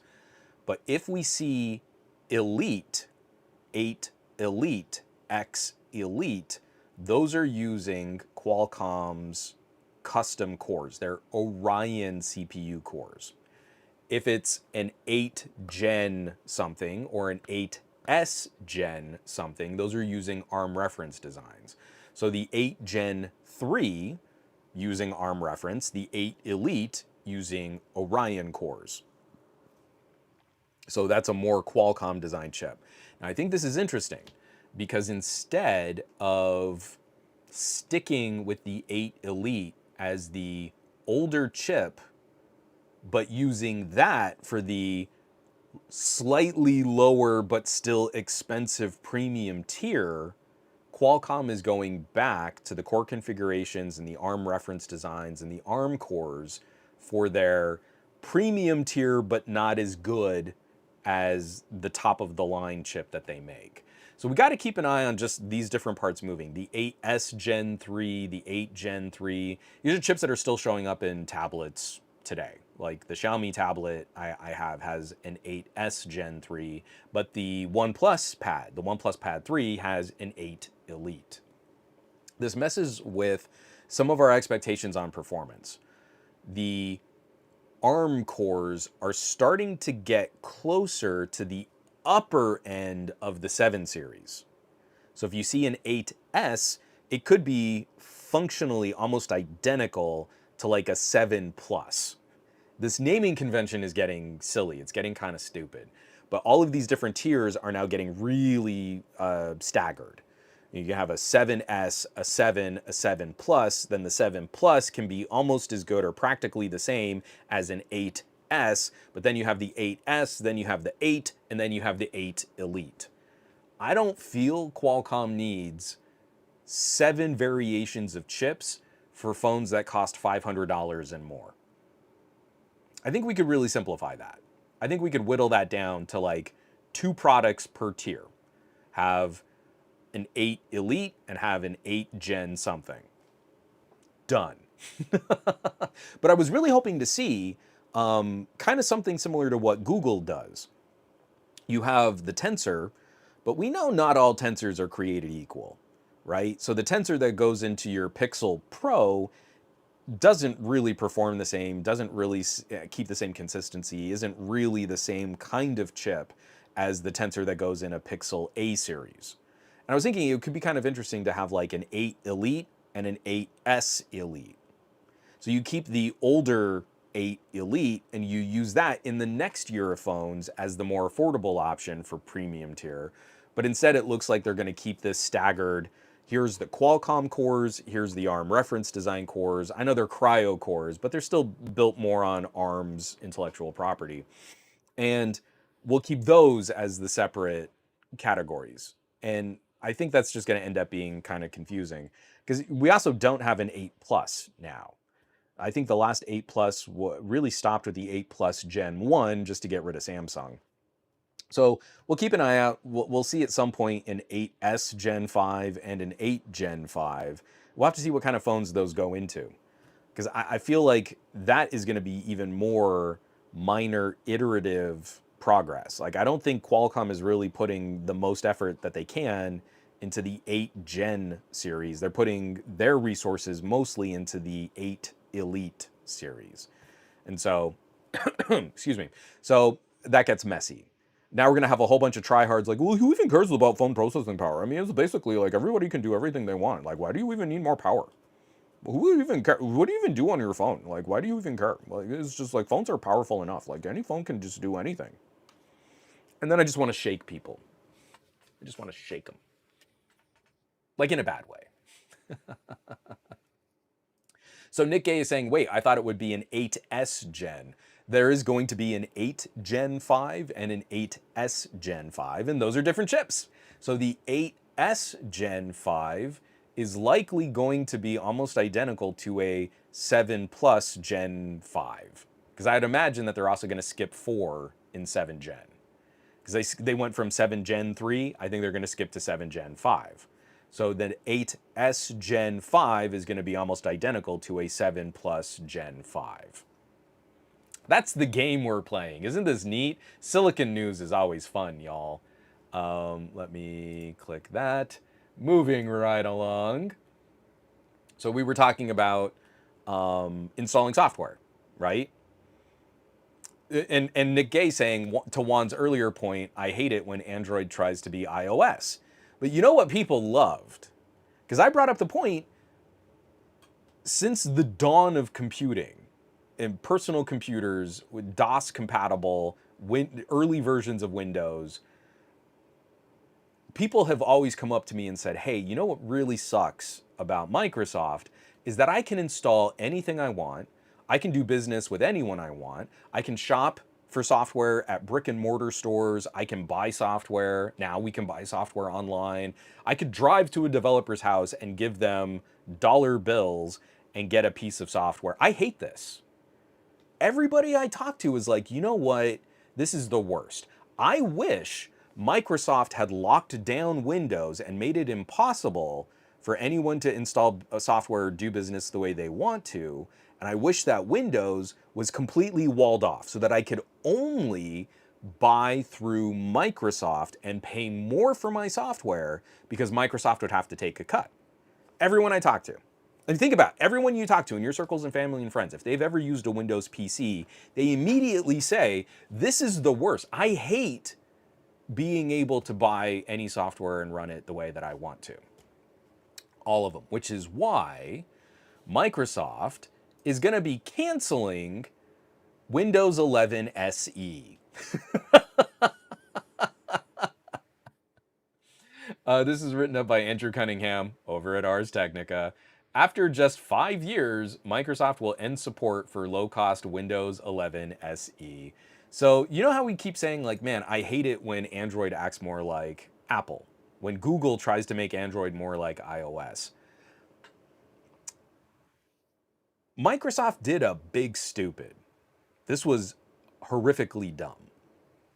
But they said, hey, a couple years back, especially right before the pandemic, man, you know, we're seeing a surge in schools using Chromebooks. We're seeing consumers start to buy more of these low-cost, like $200, $300 Chromebooks. The fastest growing segment of personal computers and laptops are all Chromebooks. And you can't do anything on a Chromebook. It's just a browser, especially in the early days of Chromebooks. So a bunch of geniuses at Microsoft said, well, hey, we could do that. What if we broke everything in Windows and we made a special version of Windows that had the Edge browser and had Office apps, and that was it. Obviously, people love that because they're buying all these Chromebooks. And we can make a super streamlined, walled garden version of Windows, and we can prevent people from doing anything else on that machine because obviously they love it when iOS devices and Chromebooks do the same thing. And it was so wildly successful that nobody bought them, and now after 5 years, Microsoft is going to cancel the Windows 11 SE project.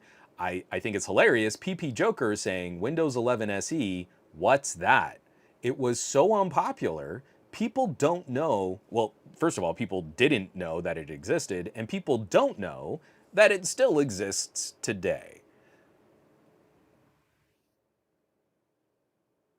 You look at a company doing business in a terrible way, but making money off the reputation of their business. Apple, the people who are hurt most by Apple's terrible business practices are Apple's diehard customers. They don't think they're getting hurt by this, but they're denied choice. They're denied reasonable costs for repairs. We're going to be talking about that in just a second. They're denied access to their machines. They're denied the ability to do business with whoever they want. But they have a it just works product and they're happy to pay for that. But the industry is harmed by a company of Apple's size doing business that way. And Microsoft, instead of really appealing to consumer choice and freedom and making better products and streamlining and maybe bringing Windows into a more, modern age, there's a lot of stuff in Windows for legacy support, and I'm not disappointed by the idea that we've got to cut like legacy support to Windows 95. I get it. It's fun when I can install a game from Windows 98. Cool. I'm glad it works. But after a point, you do have to let some things go. But instead of really trying to make the better product, they looked at the Chromebook and said, hey, what if we just made Windows worse? People will obviously want it because they say they want that when they buy a Chromebook. And that's not the conversation. That's not what people are saying. That's not how consumers are voting with their wallets. So I don't think anyone's going to be sad to see Windows 11 SE vanish.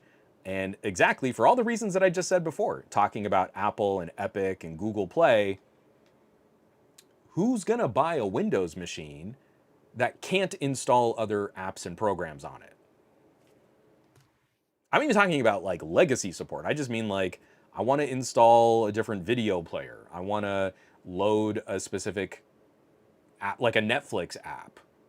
Oh, you go into your Edge browser and you sign into Netflix in your Edge browser, just like on a Chromebook. Yeah, that sucks. I don't want to do that on a Windows machine. It's dumb. I hate that.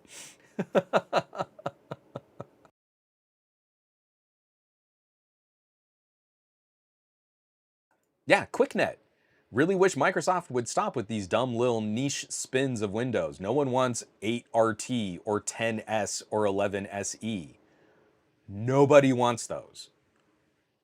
The only one I wanted was Windows 10 Mobile to continue developing.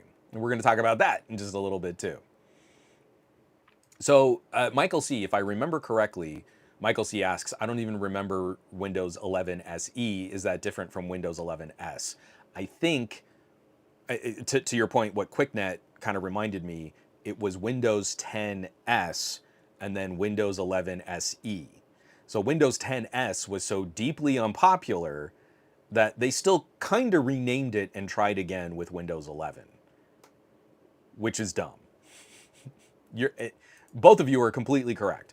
Since the age of we can do a stripped down version of Windows, nobody has wanted that. The second you see Windows, you want to do all the things that you know you can do on Windows. But again, we've compartmentalized consumer education, so people have an expectation that Windows can do all the stuff. Oh, but my iPhone can only do iPhone things.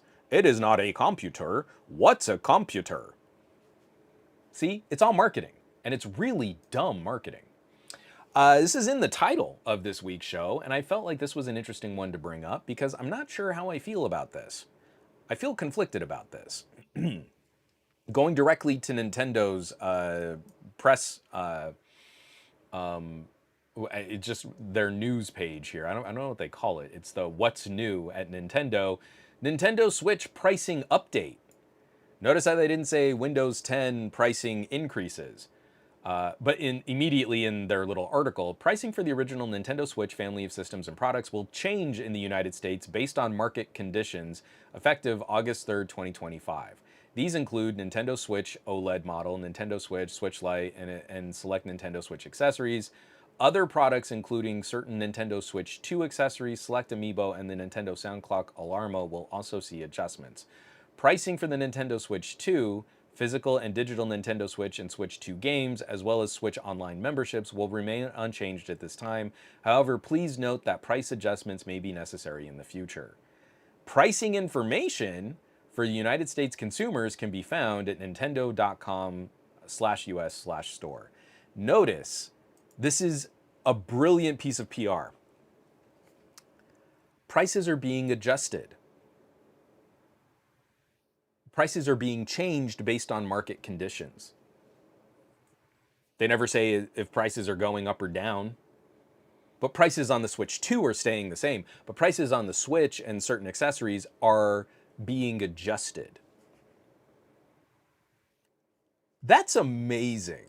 Because at some point you feel like you should disclose, like, yeah, the Switch is getting more expensive. So you in this news bit, the what's new at Nintendo, you never hear that the price on the original Switch and the Switch OLED and the Switch Lite have gone up.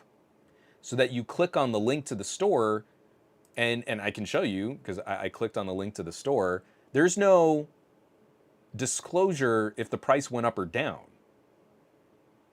It's just the price. So let me click in here. So the Switch 2, the prices have stayed the same. The bundles are $499. The Switch 2 system is $449. And then we go down to Nintendo Switch OLED model white, $399.99. Well, how much did the Switch OLED cost before? The price has been adjusted, but there's no note as to whether or not the price went up or down. So the Switch OLED used to cost $349. It's now $50 more expensive. The Switch OLED, this model, is now $400. The Nintendo Switch neon blue plus neon red Joy-Con is now $340. And the Switch Lite is now $230. So I totally appreciate market conditions. We're in a wildly unstable political environment because of conservatives. If you voted for this presidential administration and now you're upset about things like game prices, you only have yourself to blame. We all tried to warn you. I mean, I'm not beating around the bush now. But it's something in my brain kind of itches when I look at a Nintendo Switch OLED. It is the nicer version of the Switch, is now only $50 cheaper than a Switch 2. So I totally appreciate there could be a legitimate concern from Nintendo. We're still making this console. We're still having to source these parts. Parts are getting more expensive. If you haven't been following the Gamers Nexus side channel, they now set up a separate side channel for their investigative journalism. They've been following the situation with tech manufacturers and tariffs, doing amazing work. Brilliant interviews. If you really want to know what goes into your consumer electronics, it's not just, I bought a phone. You bought parts from all over the world. And now those parts cost different amounts for different people in different regions at different times. That is wildly unstable. So I totally appreciate Nintendo could be facing that situation. But I also feel, and someone please tell me if maybe I'm being too harsh here.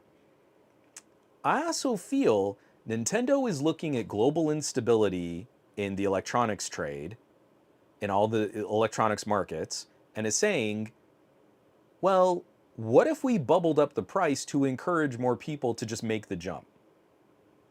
Some kid's gonna go to their mom and say, like, hey, I want a Nintendo Switch. And they're gonna look at this and say, well, the older one is $400 and the newer one is $450. So we've already kind of normalized $400 for a Switch. Do I want to get them the older one? I mean, it saves $50, but then, the new games, you know what? We're just going to hit the extra $50 and we'll get them the Switch 2. And then in another year, Nintendo's going to come out, excuse me, I couldn't catch that cough. Nintendo's going to come out with a Nintendo Switch 2 OLED, and that'll start at $499, and the game bundles will be $549. And we'll just keep bumping up and like lobster potting the price and the temperature, but we can now make the Switch a painful enough purchase. Yeah, you know what? I don't want to get my kid a Switch. Even the Switch, the Switch LCD, $340. It's $100 more, but I think we have to make that jump. If we're going to buy our kid a Switch, I don't want them stuck with the older hardware. And now it's more expensive than it used to be. I can't get a good deal on an older Switch. I just have to pay more and more for the older Switch. We might as well jump to the Switch 2. I don't know. To me, it feels less like an actual reaction to market forces. And this one, to me, it's not as deliberate and it's not as profiteering as like grocery store greedflation, that is just rampant consumer abuse. This to me looks like, hey, we can make this, if they want to buy the Switch, they can still buy the Switch. We'll get more money for it. And this is now a point where it might encourage someone to jump to the Switch too. And it also puts fear in the market. Look, hey, we're sorry, we're Nintendo. We make more money than anyone else at this, but we had to raise the price on the Switch. Thankfully, for right now, the Switch 2 is safe. Switch 2 prices aren't going anywhere for right now. So if you were thinking about buying a Switch, maybe now's the right time to jump on one. Because who knows? Who knows in the future if we'll have to raise prices on the Switch 2? See, we had to raise prices on the Switch 1. Sure would be a shame if we had to do that to the Switch 2 and you had to pay more. Now would be the right time to get one if you really wanted one. I'm just saying, I'm rubbing my toe in the dirt and avoiding eye contact. Sure would be a shame. So that's the feeling I have on this, is it's kind of this window of opportunism. Again, I do believe there is a market reaction, but I feel the market reaction is lesser than Nintendo putting pressure on their own consumers, on their own customers. Let me see if anyone's responding to this. Again, if you think I'm being uncharitable to Nintendo, I really would. I'm not asking to argue you down or to get into a debate or a fight. I am curious. Again, do I have a blind spot here? Am I missing something that makes sense? In the history of electronics, we've always counted on the older thing becoming cheaper as it goes out of production. And that's how some people get into these hobbies. A Nintendo Switch that costs less might get someone into gaming because they couldn't afford the Switch before. And now that's not happening. And that to me is what kind of hurts my heart a little bit. I'm talking about building like $300 mini PCs that can almost compete with like Xboxes. I'm talking about building like, that last Ace Magic is like a $400 box with an AMD APU in it. I think that's already more powerful than what's in the Switch. So if you installed SteamOS on that, it can't travel. It's not a portable machine, but you have a living room gaming experience that I think could go toe-to-toe with the Switch 2 in a lot of games. Again, games that are properly optimized for PC. Sorry, let me take a drink of coffee because I'm actually kind of locking up here a little bit.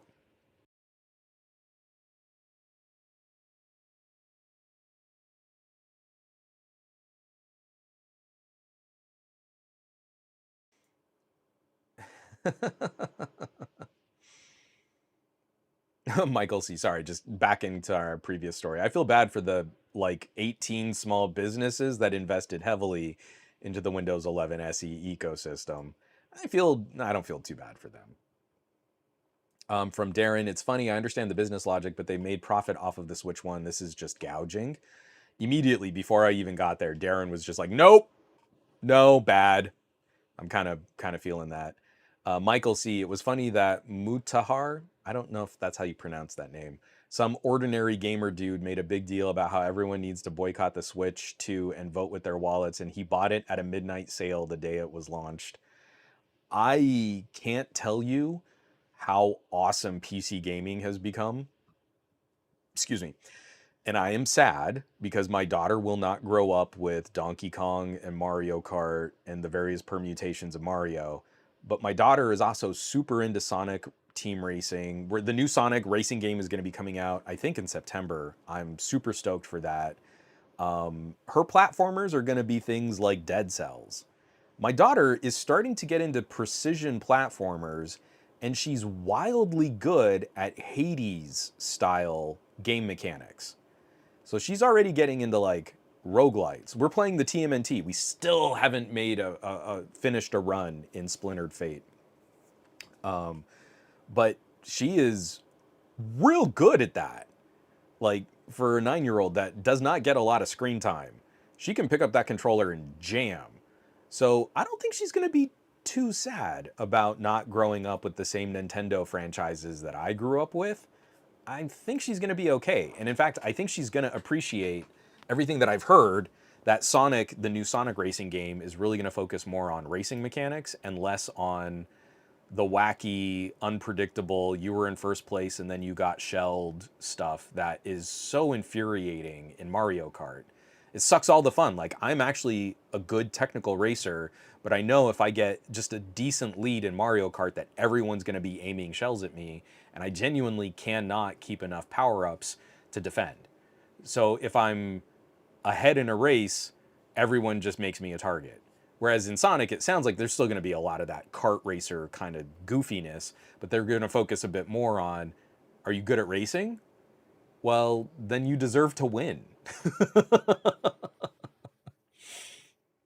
So yeah, I feel sad, but my daughter is also growing up with this wide variety of gaming experiences that I don't know. I just don't feel this burning need to grab a Switch. It just hasn't happened. Oh, QuickNet. I can't wait for the $699 PlayStation 6, Xbox, whatever, and $1,000 plus Pro editions. As I wrote that, $699 feels optimistic. Prices did increase on the Xbox. Someone remind me, I don't know if prices increased on the PlayStation. I don't think they did. But if because again, I'm only kind of tangentially keeping track of gaming rumors. It seems like Sony's play for the PlayStation 6 is actually going to be a bit more on power efficiency. So again, they're going to start marketing. It's going to be this huge leap in graphics and fidelity and processing power. But really, they seem to think like if we can keep prices in check and come up with a more efficient box, sure, you can drive that box a little bit harder, and developers will eke out every ounce of horsepower that they can. But they're really aiming for a power target. And I think this could be a long-term strategy. You get a PlayStation 6 that operates at half the power draw but can keep consistent performance with the PlayStation 5. That puts you in line for a better PlayStation Portable. So like, yes, you want your 1080p 60 frame per second high graphics ray tracing experience on the PlayStation 6, but if you're willing to drop down to a 720p screen, we could go from 150 watts to like 50 watts. And now you can make a PlayStation Portable. Now you can make one of these little AMD APU boxes, make it handheld, and put in a battery that gets you a couple hours of gaming time. I think that might be Sony's strategy, is to reach parity. You have a better living room experience, you can hit 4K, you can do all this cool stuff, it's a bigger box, and your PlayStation account also migrates and updates to a little handheld that at a lower resolution and with less graphics bells and whistles can hit 1/3 the power draw of the big living room box. But you're not wrong. It's still going to be like a $700 living room computer. I would just like to remind people that the Ace Magic I just reviewed, I believe fully kitted out with 32 gigabytes of RAM and a 1 terabyte SSD, I think is $400 or $450. And it's a full computer. It is less graphically powerful than a PlayStation 5 Pro. And I don't know that I care when I'm playing Splintered Fate with my daughter and I'm playing online Tetris with my mom. But again, it's a little less graphics rich when I fire up RoboCop. But I can play RoboCop on a $400 box at 90 frames per second, and it looks pretty good. Michael C. saying, it's insane. They are raising the price of the old consoles so nobody buys them. This is the new trend, it seems, is consoles get more expensive over time instead of less. Ron Guido. Nintendo now with dynamic pricing. It's hilarious. JGJ, is this Nintendo trying to crack down on Switch mods? Yeah, I mean, they have been for a while. I think you're right. I think this is another business move. If we move people over to the Switch 2, it's a little harder for them to do stuff and, emulate it and do all this other junk. Michael C., Nintendo fans are something else. They're like Disney adults. See, again, you get caught up in the nostalgia, and I can't tell you all the amazing experiences I had as a kid, from the original NES to the N64. And my brother and I made it like a business, flipping games and selling consoles and like jumping on every new iteration and new technological improvement. And then after the N64, we both just kind of tapped. And my brother also kind of got into PC gaming, but I don't think he stuck with gaming quite as much as I did. But It's just kind of wild. Like the nostalgia hits hard, but then I pick some of this stuff up and you're like, this isn't that great. I play a game on the Switch, it's not that nice. I know the Switch 2 will probably improve that, but from JGJ, is Valve raising prices on the Steam Deck? No, because it's older. Prices have dropped on the Steam Deck. When the Steam Deck OLED came out, my Steam Deck LCD plummeted in value because that's the way it should work. Oh, Nick A is saying yes, prices did increase on the PlayStation side. Thank you. I knew Xbox prices had raised and that the Xbox Series S actually saw sales increase. Like people who were tracking the analysts' data on that, of all the consoles, living room consoles, like the Xbox Series S actually sold better after the price increases than the rest of the market. Just blows my mind. Again, I guess people were afraid, oh, the price went up a little bit. We don't want prices to go crazy. The tariffs are still going to hit. We should get the cheap Xbox just in case. And that actually saw a surge in consumer action there. QuickNet mini PCs for the win, especially we can get those high-end mobile AMD APUs. And if you haven't played with SteamOS, I mean, again, it makes it a little more difficult to like really get great performance with GOG and with Epic Game Store. But if most of your catalog is in Steam, it is so good. Now, it's not a $400 box. It's closer to a $900 box. But I have another Geekom with an 8945 HS, just their top-of-the-line mobile CPU. And it is a screamer on Steam games. Like, you think it's going to be kind of like I'm playing a Steam Deck, but on a TV.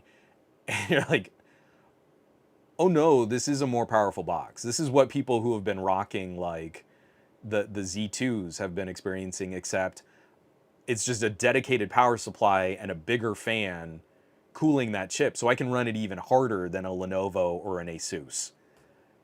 That's pretty rad, because then I stop playing the game and it's a full PC.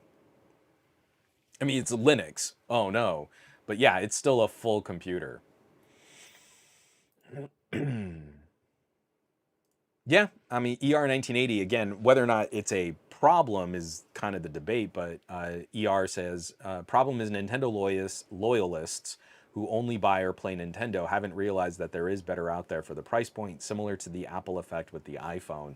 Again, I want people to be happy. I want them to like what they buy, but when companies do stuff like this, it makes me really critical of the market that people seem to think they're in is not the market they're in, and they're reluctant to look around.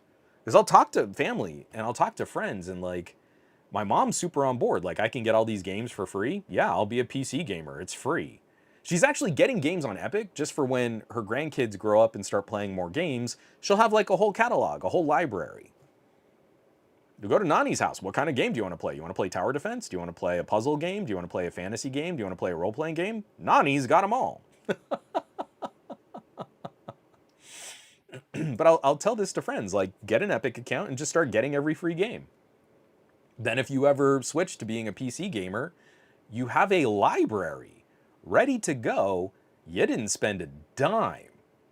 And then think about how many games you're buying on Nintendo now when prices are going to $70, $80, or $90.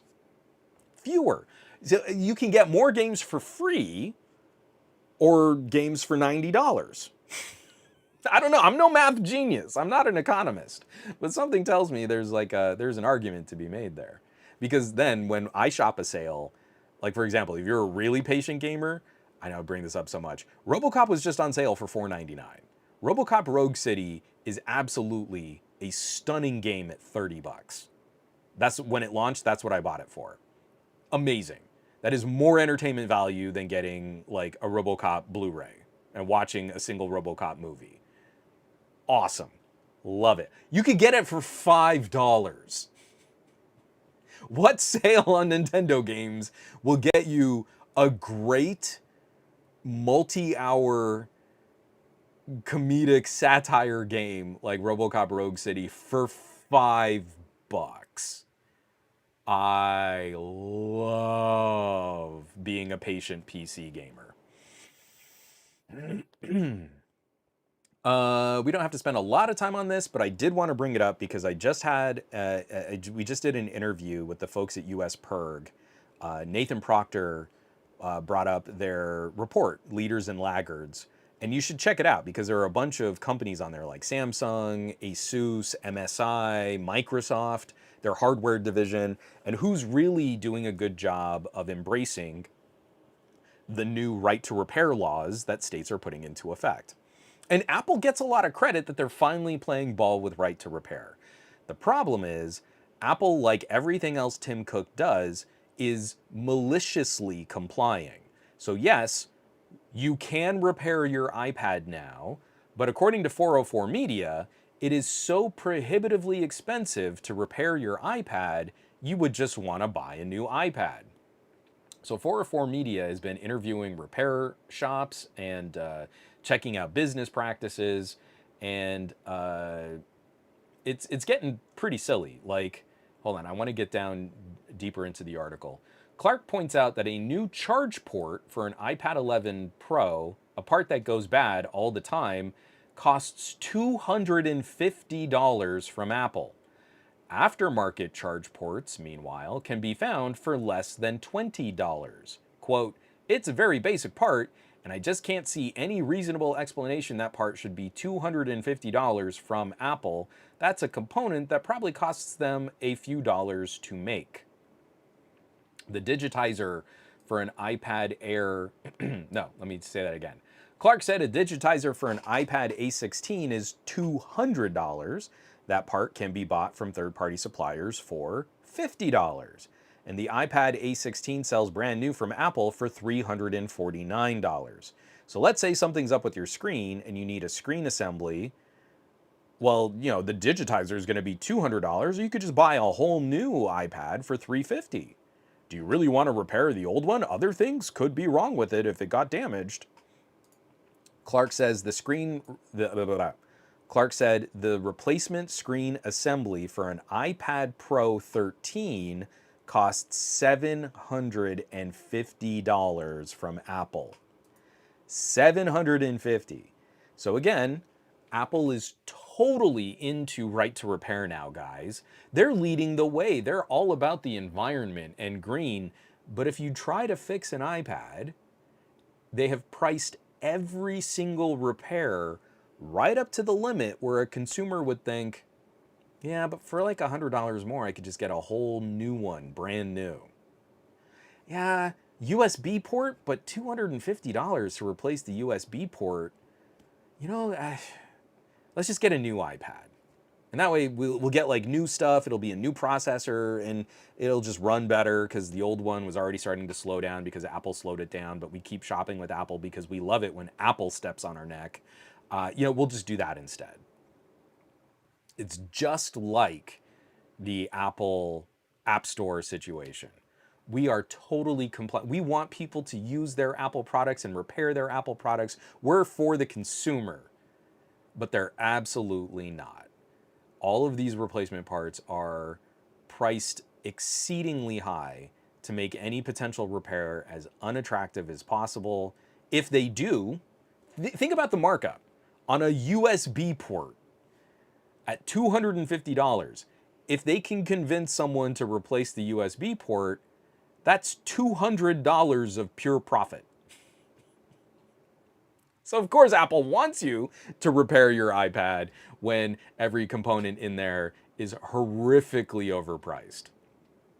But also then if you choose not to replace your iPad, you'll just got to buy a new iPad, guys. They are totally doing right to repair. Totally. Totes me goats. Except for the fact that this is yet another example of how Apple will maliciously comply with rules and regulations in exactly the way that will profit Apple the most at the expense of their most dedicated customers. The people getting squeezed are the people who love Apple the most. And every time we point this out, it kind of just flies over people's heads. They're like, oh yeah, but I mean, what am I going to do? Get an Android? Like, yeah, that's what voting with your wallet means. But now it's become like this fashion, political, us versus them idea in people's brains. Well, I can't do that. Everything I do is on Apple. Well, then you're screwed. There's nothing you can do. Spend $250 on a USB port for your iPad, which is so thin you can bend it with light pressure, so you can crimp the USB port really easily on your iPad because Apple made it woefully incomplete. It is not rigid. They expect that you'll put it in a case and your kids can still break your iPad even in a case.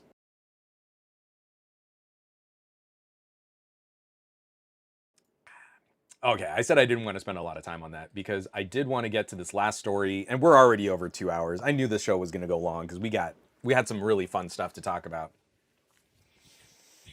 So, talking about Microsoft canceling Windows 11 SE or their stupid streamlined S Windows version, immediately the thing I think of is there was an opportunity for sort of universal apps. I don't think Microsoft did it well. I think developers were right to complain. But now we don't have another operating system in the mix. And it's tragic because we've now gotten to a point with mobile chips, processors in phones and tablets, just the performance at the power draw. We've realized it now. Now we could do this for real. If we were to do Windows 11 mobile, it would run phenomenally well on the chips and the RAM and the storage that we can put into a mobile device today. So the folks at Windows Central have a look at something that absolutely breaks my heart. This is written up by Zach Bowden. This is Microsoft's canceled Windows-based Surface Duo, the dual-screen Windows phone from 2018 that we never got. And this is a look at, I think this is a version of, this is prototype hardware, but there was a whole series of prototypes that kind of got dumped on a Chinese, like, eBay-style public market. And this is one of the Andromeda mock-ups, prototypes. It's a functional device. And you can even see things like it's got like a little camera on one panel that then fits into a divot on the other panel for when you want to close it all the way. Something that I wish like we had gotten a slightly different design on the Duo 2, because the camera bump on the Duo 2 actually did remove some of my joy in using the Surface Duo 2. But here's it looks like a Surface Duo. It it's just a really pretty, super thin piece of tech. Again, you've got glass panels and two separate displays, and they've got a couple of them. So there are different models in different stages of evolution as we went through the permutations on Andromeda and the Surface Duo. And then they pull this up, and it looks like Windows 8. We've got live tiles on one panel, we've got tile quick settings on another, we've got continuity of display, we've got wallpapers and stuff like that. And we got so close. I know Windows 8 gets a lot of ire and people roll their eyes, but Microsoft was absolutely correct on touch interface. Live tiles are awesome. That whole metaphor, like you would push start on a Windows PC and you'd see a screen full of live tiles. But that start bar is the home screen for a Windows phone. So you could go from Windows Phone to Windows PC and have a continuity of experience, just as they were encouraging app developers to come out with universal apps for Windows phones, Windows tablets, and Windows PCs. So I get it. We're not going to get that anymore. And as much as I love my Duos, right there, right above my head, that's my Surface Duo 1 in its little composition notebook skin. I still pull them out from time to time. I love them. They're still my favorite bendy foldy phones. I think they're still some of the best tablets ever made. But moving from there, we now finally have all the pieces in place. Windows on ARM is kind of incredible now. It's really good. And we could put Windows on ARM on a flagship premium tier Android style chip, and it would run phenomenally well. I mean, I almost always have it within arm's reach. Here is my Robo and This is using a Snapdragon 8CX Gen 3. This was the chip that came out about a year and a half before the Snapdragon X Elite. This is when you're emulating x86 programs, this is roughly as powerful as an 11th gen Core i3. But if you're using the increasing catalog, the growing catalog of ARM compatible, ARM native software and apps, this now becomes as powerful as like a Core i5 or a Core i7. And the core configuration in here is substantially less powerful than what's in my like OnePlus 13 or my OnePlus Pad 3. The chip that's in my phone is now dramatically more powerful than the chip that's in this sort of Surface clone. It's a Surface Pro clone. It's a tablet that has a magnetic keyboard. But Robo and Kala did a whole bunch of stuff before even Microsoft did. You could pop the keyboard, it had Bluetooth, it could be wireless. It's a tablet that has a built-in metal kickstand, just like the Surface Pro. It's got stylus support. This thing has been a champ. I still use this a lot because it's a full-fledged Windows PC that has been getting more powerful as Microsoft has improved Windows on ARM. Now we could do it for real. We could take the Surface Duo, the shell of the Surface Duo. We'd need to put in a more modern processor than the Snapdragon 855 that was in the original Surface Duo. But we could run Windows easily on the kind of chips that we have in our phones today. And we could do this. We finally have all the parts, all the pieces. Windows on ARM is doing great. We would need a slight change in the metaphor for how we use Windows. It would have to focus more on the start bar, just like Windows 8 did, just like Windows Phone 8 and 10 did. But we could do it. And I know for a fact that because of all the AI and all of the data center and cloud computing, there's no one at Microsoft with enough fortitude and enough political capital to push through a project to say, make Windows on ARM pocketable. All the power of Windows. You want to run DaVinci Resolve from a pocket tablet? We got you, fam. Do it. And then plug that into another monitor. We got you, fam. That is a full computer. It's a Windows computer with Windows products and Windows services, all the stuff that you love about Microsoft. But no, they're sitting here trying to say, oh, you got a Copilot key, so now your AI can tell you things that don't exist. It kills me. We were so close. So now I'm waiting on like an Aya Neo, right? Like I'm waiting to see if like a little third-party manufacturer is eventually going to get on board. There have been a few of these little like one-offs, like, hey, we took the Snapdragon chip and put it into a mini PC enclosure. I think Geekom is still working on one. I don't know if they'll ever release it, but it's like, but that's not cool. You could take a Snapdragon X Plus, a slightly lower power version of the X Elite, put that into a folding phone frame shell. It just makes me sad. Because every time we get really close to something actually disruptive or actually cool, it's like everybody has to backpedal. And all the techies have to go on like, oh, you don't want an ARM chip in your laptop, even though Apple showed that it's really good. No, you can't play graphics intense games. Can't game, bro. Can't do it. You can't use it. Man, see, look at all the stuff that like nerds cost us because they convince everybody, oh, I just like, it wasn't that long ago. I want to say it was like last month. There was yet another video with Wendell and Steve going, oh guys, I don't know, like ARM computers. Who even cares about that? Except Apple really did a good ARM chip. But you don't care about ARM. What you really need is like this rack server. Okay, Wendell, I guess. Except for the fact that my Surface 7 is the best laptop I've ever owned. I'm doing yet another one of these little projects. I'm retraining my WAN bot. I have a little LLM, a little locally run AI.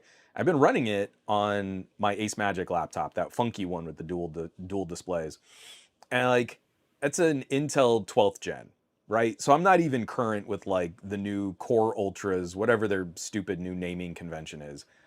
This machine, the fan never shuts up. I have an older Huawei laptop. The fan never shuts up. I have my G-Tac. I flippin' love that thing. I've taken it out to Lex's ball games to help with scorekeeping and stuff. Rugged Intel laptop. The fan never shuts up. And none of these machines can run for long on battery power. Even turning it to like best efficiency when unplugged. Whereas like I'm editing video full power, full performance on my ARM laptop because it's better for a consumer facing machine. I'm tired of dancing around. Oh, but but what about the Adobe apps? Adobe just brought emulation support. Well, then screw Adobe. The machine is better. The hardware is better. The performance is better. The battery draw at peak performance is way better. I've got Wendell and Steve. I don't know. I guess Intel's cooked, but who wants ARM? Literally everyone should want ARM. If you care about like, I want a machine that runs at full performance and doesn't tank my battery in an hour, should be the marketing slogan. And Microsoft keeps saying, well, but guys, what you want is Copilot stealing all the information off of your websites and like, putting your bank account and your credit card information into recall. And we could have had cool folding phones that were full Windows PCs and tablets. But instead, we've got Copilot. And Microsoft is wondering why people are running from the platform.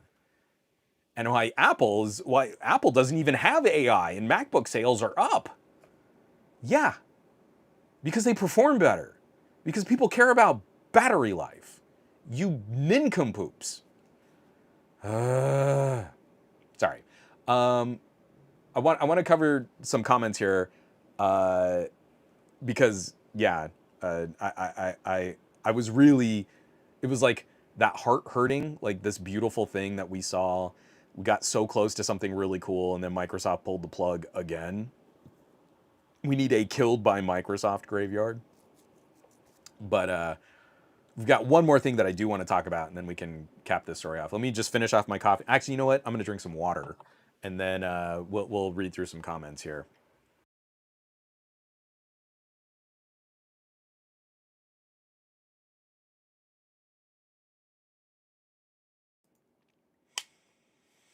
Michael C., it's funny watching the Apple fans slowly embrace foldables now that Apple seems to be making one. Telosive Tech already made his video, I'm coming around on foldables. Yeah, it's always been the way. It's a stupid rigged game. They're not earnest participants in a tech conversation, because then you would have to point out these features have merit and you might want to play with one, but you have to leave Apple to do that. Because they make their money saying, don't you worry, the Apple stuff you own was correct. And when Apple comes around on this, then you can try it. It's all rigged by SEO, popularity, and how much money they make. And that's why I don't make any money on YouTube. Oh, Michael C., I loved Windows 8.1 on my Asus Transformer tab. I wasn't a power user, but you could turn on the desktop homepage. As long as I hit the option, I liked it. Wish there was something like it for the Surface Pro. God, all of those like variants and like mini PC and mini laptops, the Note, what was it, the ePC variants and stuff like that. We had so many wild. Marie, what was it? It was a Toshiba. She had a little Toshiba Windows 8 tablet, and she loved that thing. And it was a full version of Windows. It was a little Atom processor. That was slow as poop. But like she did everything on that tablet. It was great. From Brian Billings, it's too bad, especially for Microsoft, which seemed to understand when it originally released the Surface that it would take time to catch on, and it did. It was a Vanguard product. Microsoft should be leading the way on all the cool things that Windows can do. And they're not. Instead, they're cutting their hardware division. And we could be telling people, like, look, here's a folding tablet that fits in your pocket, and it's a full Windows computer. and it gets amazing battery life. But instead, we're like, I don't know, maybe Lenovo will make something cool.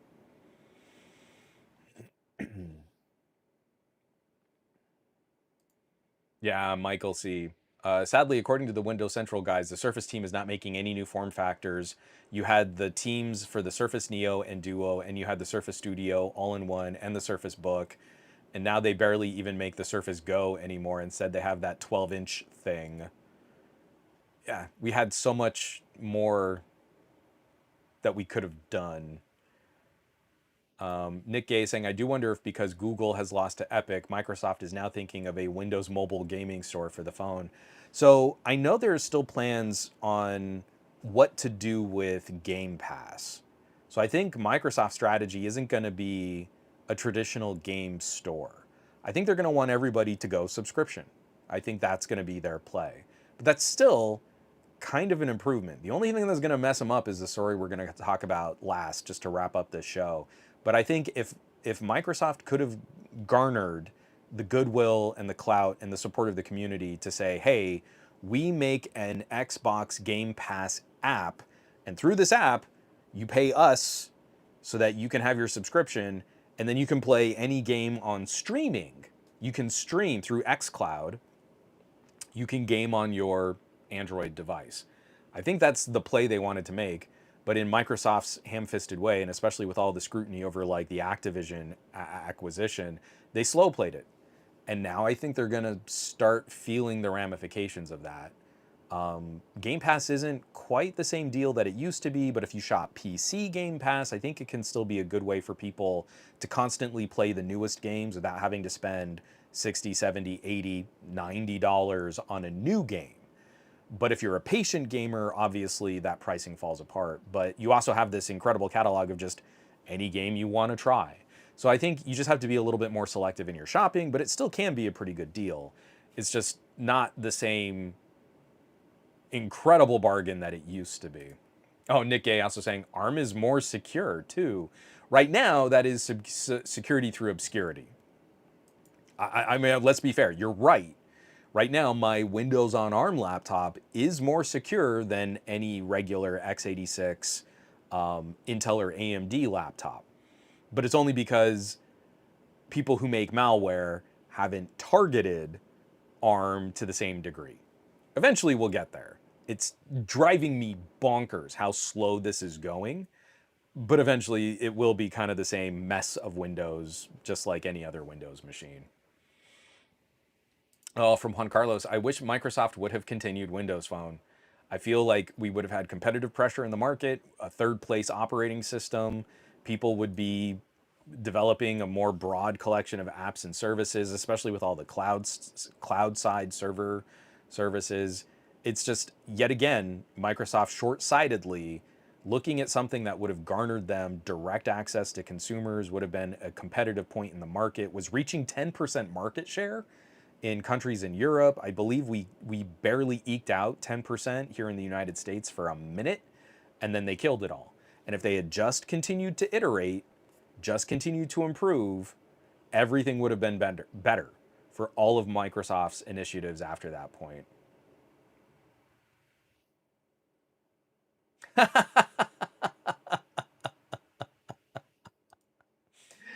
From Michael C. Every time I search for info about Windows on ARM, I get recommendations for this guy named Just Josh. And boy, does he hate ARM-based Windows laptops. Already has a retrospective on why they failed. All right. Because, the thing is, it's just one step in a journey. I love my Surface 7. It is the best laptop I have ever owned. I have almost completely swapped my computing experience to the Surface instead of my monster workstation. My monster workstation is really only fired up now for video rendering.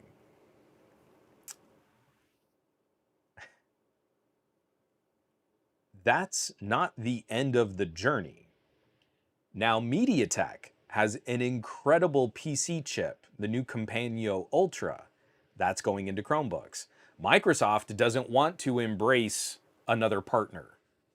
So now Chromebook owners are getting the benefits of an amazing ARM chip in a Lenovo Chromebook. It's competition. And then that makes products better. The only reason AMD's chips, the new APUs, are as good as they are is because AMD is terrified of ARM cutting too much into their business. They have the entire gaming console market locked up. They don't want lower power CPU, GPU, SoCs competing with their APUs. So guess what that means? That means they have to make their products better. When it was just Intel versus AMD, we were kind of in gridlock. And then Apple said, nah, we can make our own silicon. So anyone who's like, oh, ARM laptops are a failure, except for Macs, and except for all of the ARM chips that have been in Chromebooks, and except for a lot of the new servers that are going up. So data centers are looking at like ARM for lower power, high performance servers. So that's still winning. And now Windows on ARM has gotten really good. And we'll probably get new like audio drivers first on Windows on ARM before they go to Windows x86 and Chrome, like I said, Chromebooks, and then Linux. Linux has had tremendous support for ARM long before Windows did. So it seems like ARM is kind of huge, and you'd have to be kind of a pedantic moron to sit there and do a retrospective. Oh, this is why ARM laptops failed. Yeah. You're basically telling on yourself that you don't know how computing works. But I like a chip that's more powerful when it's plugged in, but then loses all of its performance when I unplug it. That's what I want. No one wants that. But it's better for gaming when it's plugged in. Nobody wants that. Go home. Go. Oh, QuickNet. This is why we also do want to see successes with ARM. QuickNet says, still hoping for RISC-V to be a thing. ARM being encumbered in IP law is kind of a problem, as we've seen with ARM's litigation. But the more that we show a viable alternative to x86, the more companies are investing in RISC. That's what we need to see, that you can motivate consumers to do business with other alternative platforms. You can't make RISC a thing if, well, we'll just wait for RISC to be perfect and just as powerful as x86 and have full software support and all the developers are on board, and then we'll sell a laptop with RISC, and then consumers will buy it. You see, that's backwards. You need to show consumers will buy something else that doesn't have an Intel or an AMD sticker and build up that community first. And as ARM succeeds, your points about IP law are absolutely going to stick. And as soon as I can get a RISC laptop and not sacrifice too much performance, I'm going to jump. But I can't get there until I see ARM succeed. And once ARM succeeds, then we'll see MIPS and RISC step into those spaces, and then I'm on board. Now I'm game. What's funny to me is like all the people who are still project and tinkering with stuff like Raspberry Pi. Look at the prices on new Pi boards, and then look at like a really inexpensive mini PC that is demonstrably more powerful than a Pi board. And you're like, but it's a whole mini PC. And it's got like 16 gigs of RAM and 512 gigs of storage. And it costs less than a Raspberry Pi. I get it. You like to tinker, but after a point, like there's like a full product versus like something that I just like to mess with. And that's where I kind of see this evolving and growing and building, like ARM and RISC completely taking over like the tinker and the hobbyist space, but then building up more community, more goodwill. Consumers will see like, oh, I've got a machine that the fans don't kick on all the time and I get like double the battery life. Why would I buy the Intel box? Okay, cool, I'm there.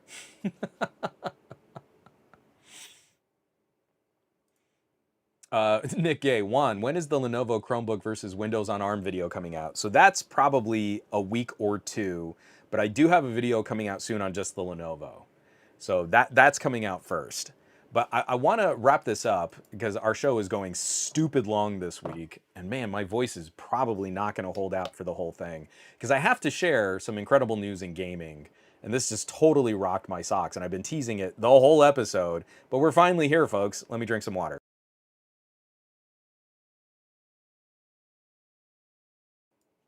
As we approach hour 3 on this, so software compatibility, we're really worried about, what apps can be run on what services. I was just mentioning you can get all these free Android apps or Android games on the Epic Game Store. And I've held on for a while. Android represents a potential that's not being realized. There's this huge potential with Android that it could be the last life for a game. You're a game developer, you've put your game out on Steam, you've put your game out on Epic, you've put your game out on the consoles, you've gotten those sort of core gaming audiences satisfied. We see if you make a really good port for mobile, it's not going to like radically fill your coffers, but there's an audience of people hungry for good games on mobile. And the reason why all of these gotcha games and free to play games and pay to win games have proliferated is because so little proper gaming makes its way to Android. And yeah, mobile gamers can be really cheap and obnoxious, so they play these gotcha games and then they get hooked on gambling mechanics. But there's still this hole. There's still this gap. I've been highlighting developers that I think do a really good job of bringing those titles, like Alien Isolation and Grid Legends are done by the same development team that port PC and console titles to Android. Now I can't remember the name of that studio, but they do amazing work. I can play Alien Isolation on a current premium tier Android phone at 100 frames per second with the highest graphics settings. I can't do that on a Steam Deck, and my battery will last longer on a phone at 100 frames per second than on my Steam Deck at 60 frames per second. The performance is astounding. So I've been saying this for a while. Your last life should be mobile. It's your last place. You'll make some money. You'll cover your development costs. You'll bring mobile phone and tablet users into proper gaming, real gaming, not this gotcha mobile BS. But it's all these teething pains. And look at all of these little mini tablets and handheld gaming consoles that are built on Android, but typically they're sort of like, oh yeah, you can play Android games on them, but wouldn't you want to emulate some other console that's super litigious? And there's a YouTuber in Italy who might see prison time because they've been showing these little handhelds that run Android that can also emulate more popular consoles. But the problem is, a lot of your gaming audience is not going to be very patient. I know I make jokes about this, but it is a smaller collection of like passionate gamers who are also patient gamers. The people who will actually show up to forums and conversations and leave comments and engage, well, the people who are really into that want to be at the bleeding edge. They want to talk about what's new. They want to show their friends they're making their achievements. They want to be a part of whatever new release is. Someone who comes to like a game like Alien Isolation today isn't blowing anyone's mind, but they're having a unique experience and they're having a good time and they want to talk about it. But patient gamers tend not to be the most active participants in conversations because the games they're playing are already old. So there's this gap, and gamers want new, and it's cool. Oh, it's super cool if a game comes to mobile later, but I already played it. So yeah, it's too late. And I guess no one's really going to be interested in it because that's a game that's already been out and it's old and it's over now. Like Grid Legends, people kind of shrugged. The port for Grid Legends, if you like racing games, this I think is the best racing game on Android. It's really good, and the port is excellent, and it runs really well, even on sort of upper mid-tier phones. It's a game, and that's a game you play on your PlayStation, but it plays really well on your phone. Should be blowing people's minds, but it was out for a couple months already, and it's already been reviewed, and it was pretty good, and some of the acting was hokey, but I guess if that's for you, then that's fine, instead of appreciating the accomplishment that was. So gamers, the people who talk about gaming, I should say, are not patient. They won't wait. They won't acknowledge a victory like getting a really great game on Android. We can point to something like Balatro. I think the best place to play Balatro is on mobile. I do not want to play Balatro on a TV screen. I want to play Balatro on a phone where I can flick the cards around. That's so much more organic. The best place to play Balatro is on a phone or on a tablet. Hands down. Fight me in the comments if you think I'm wrong. Playing Balatro on a controller is just stupid. Short story again, incredibly long as this podcast reaches hour 3. I've dabbled with emulation on Android, but I still find it to be futzy, inconsistent, and cumbersome. But if you want to play with emulating PC software, up to now, I think the winning option has been WinLater. And WinLater, you install this app, and especially on Qualcomm powered phones, there's better support. You can tweak all of these various permutations of settings, but then you run it and you run this little container, and it's like you have a virtual Windows machine on your phone. I found it is very easy to get an emulated Windows environment running on the phone, and it has been tremendously difficult to get games broadly supported. Because you can't just install a game, you have to install these little runtimes and these little patches and all this other stuff that Windows needs to make the game work. And that to me is one of the areas where the WinLater experience falls apart. It is capable. I can make it work and I can find some very surprising experiences.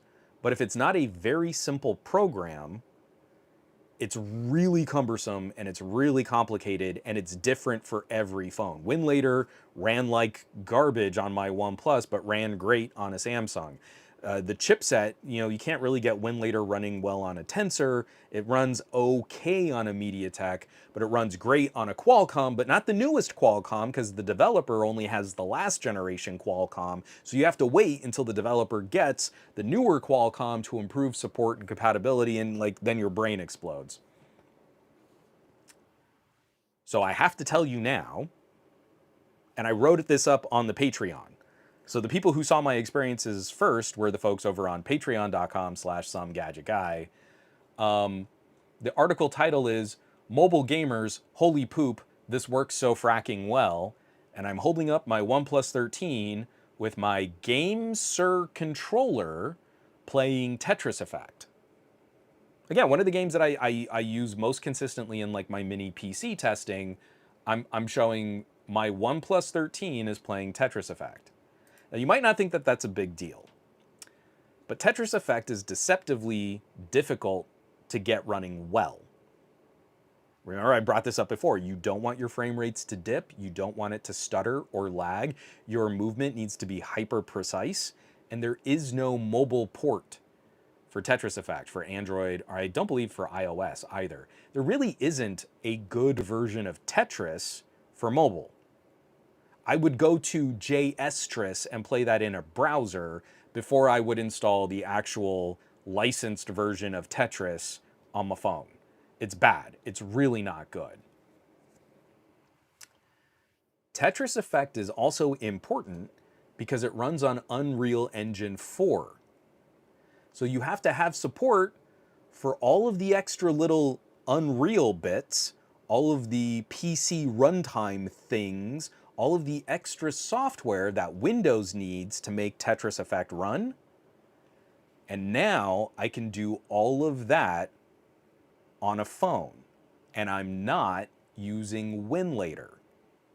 So the folks at GameSir, who make all those fun little controllers and sliding backbones, the GameSir controller, if you go to GameSir's website and you download the Game Hub APK, there is a new, what it is, it's supposed to organize all of your gaming stuff.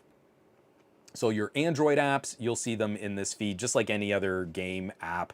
You can also install your Steam link and your PlayStation link.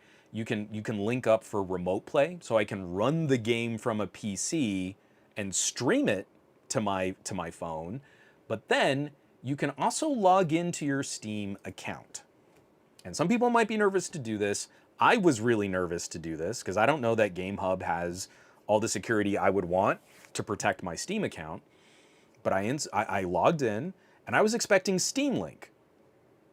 But then I can go to games in my Steam account and just install them on my phone. So when I'm running Tetris Effect, I'm not playing it from a PC and streaming it to my phone. I am emulating a Windows PC. I'm using Proton, and the game is playing on the phone. I'm gonna repeat that. Without doing all of the extra stuff that you have to do on Winlator, GameHub goes out to Steam, pulls the download and the install, installs all the other stuff you need to get it working, all the Unreal Engine stuff, and it takes a little while. The installation is actually pretty slow, but then I push open and run the app, and I'm playing Tetris Effect. And I'm playing Tetris Effect as well or better as I can play Tetris Effect on my Steam Deck. I've been wanting to revisit the Arkham games. So I went to my Steam account. You can see in the little corner here is a little Batman. So I installed the first Arkham Asylum Game of the Year version, Game of the Year edition, and it's just playing on my OnePlus 13. I know that's an older game. That shouldn't be surprising. We should absolutely easily be able to play Arkham Asylum on a phone, but there is no official mobile version of Arkham Asylum. So I'm not going to wait for Warner Brothers and DC to eventually get around to maybe making a mobile port of Arkham Asylum. I bought it for PC years ago, and now I can play it on my phone the way I want to. Bluetooth controller, GameSir, the GameHub app. It installed all the extra little runtimes and bits that I needed to run the game, and the game runs flawlessly. And I don't know how accurate the GameHub data is, but it gives you this little ticker down at the bottom that shows your GPU utilization, your CPU utilization, how much RAM, the frames per second, and then what the power draw is. But if this is accurate, a game like Arkham Asylum, emulated on a OnePlus 13, is only tapping like half the potential of my GPU and CPU. It's eating up a ton of RAM. It's using 70% of my RAM, but it's only drawing 2.3 watts. One of the first laptops I reviewed and used Arkham Asylum as the game that I was showing on a gaming laptop was the original Lenovo Legion. And I guarantee you, I was not playing Arkham Asylum at 3 watts power draw. The GPU in a gaming laptop is probably hitting between 50 and 100 watts all by itself. And if this is accurate, because I don't know how accurate this is, I'm playing Arkham Asylum at what? 1/8 the potential power draw of playing Arkham on my Steam Deck. The max TDP, I think, on the Steam Deck is like 40 watts. And my phone might only be hitting 3 to 5. So what do you think that does for your gaming battery life? The chip in your phone is already more, if you have a modern phone, like from the last year or two, and you have a premium tier phone, like an Apple Pro, an iPhone Pro, or a Snapdragon 8 or a Dimensity 9000, those chips are probably already more powerful than what's in a Switch 2. So I can emulate PC software. I have Proton as a layer above Android, which is a layer above my Linux kernel. And the phone's only drawing like 3 watts. to play an older game like Arkham Asylum. So I still need to go through and see what kind of compatibility there might be for newer games. I seriously doubt I'm going to be able to get through Unreal Engine 5. Like, again, I bring up RoboCop because it's so particular about what chips it can play on. You cannot play RoboCop on 13th gen Intel laptops. You just do not have all the support for UE5. So I doubt I'll be able to do that on a phone. But holy cow. I didn't do anything else. I didn't install containers. I didn't have to load a Windows environment. I didn't have to mess with, is this a turnip driver? Is this going to work better on MediaTek? I just installed GameHub and I logged into Steam and I pushed install. And then I played a game. And that game has never existed on a phone. This is so good. And right now, it looks like GameSir GameHub is free. Ostensibly, I think they're hoping you'll buy GameSir controllers to play the games in GameHub, but it doesn't even seem like that's a requirement. So if you haven't dabbled with any kind of emulation, or if you have and you kind of got turned off by it like I did, give this a try. Because this is working much better than I was expecting it to. And now I want to see, can I get it hooked up with my GOG account? Like, can I play Control, my Game of the Year Special Control Awesome Edition, and then play that on a phone? I've got to give it a try. I just feel like now we've taken that important step. Why wait for game developers to think that maybe they'll give us Android users a version? These are all the games that I would buy twice. I have like 3 different copies of Dead Cells because I love Dead Cells and I want to play Dead Cells anywhere I can. But now I can just install my PC version of Dead Cells on my phone. Why would I buy the Android version?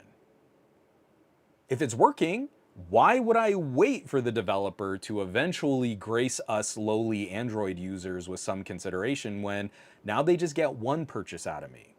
They would have had 2 if they'd launched it. I do own Balatro for PC. I think it's stupid to play Balatro on PC. You should play Balatro on mobile. I'm not going to buy another game if I can just take it directly to my phone. Hades. Hades is an amazing roguelite. It is stupid that Hades only has a Netflix agreement, I think, with iOS. Because guess what? Hades runs really well on my phone when I'm emulating it. So again, huge amounts of money being left on the table. So give it a try. GameSir GameHub. The dumbest, most generic name. It's really like, it's trying to be the all-encompassing game organization front end for your phone, but it's got built-in emulation support for PC titles. Cannot recommend enough. Let me take a drink of water and then we're going to close this out.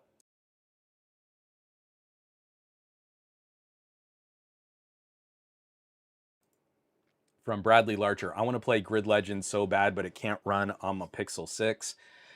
Definitely appreciate that. That's a bummer. And it's another thing, we need to do a better job of educating consumers. Like, different chips in your phone mean different things. It's so dumb the way we do, well, it's the phone and the phone does phone things. Don't you just want to do your Google stuff?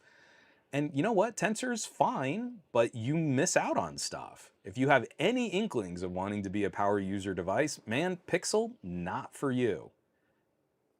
What I can do on my OnePlus 13 now guarantees I will never go back to a Pixel as my daily driver. From Jim, I can't afford a gaming system or a gaming computer, so I only play on my phone.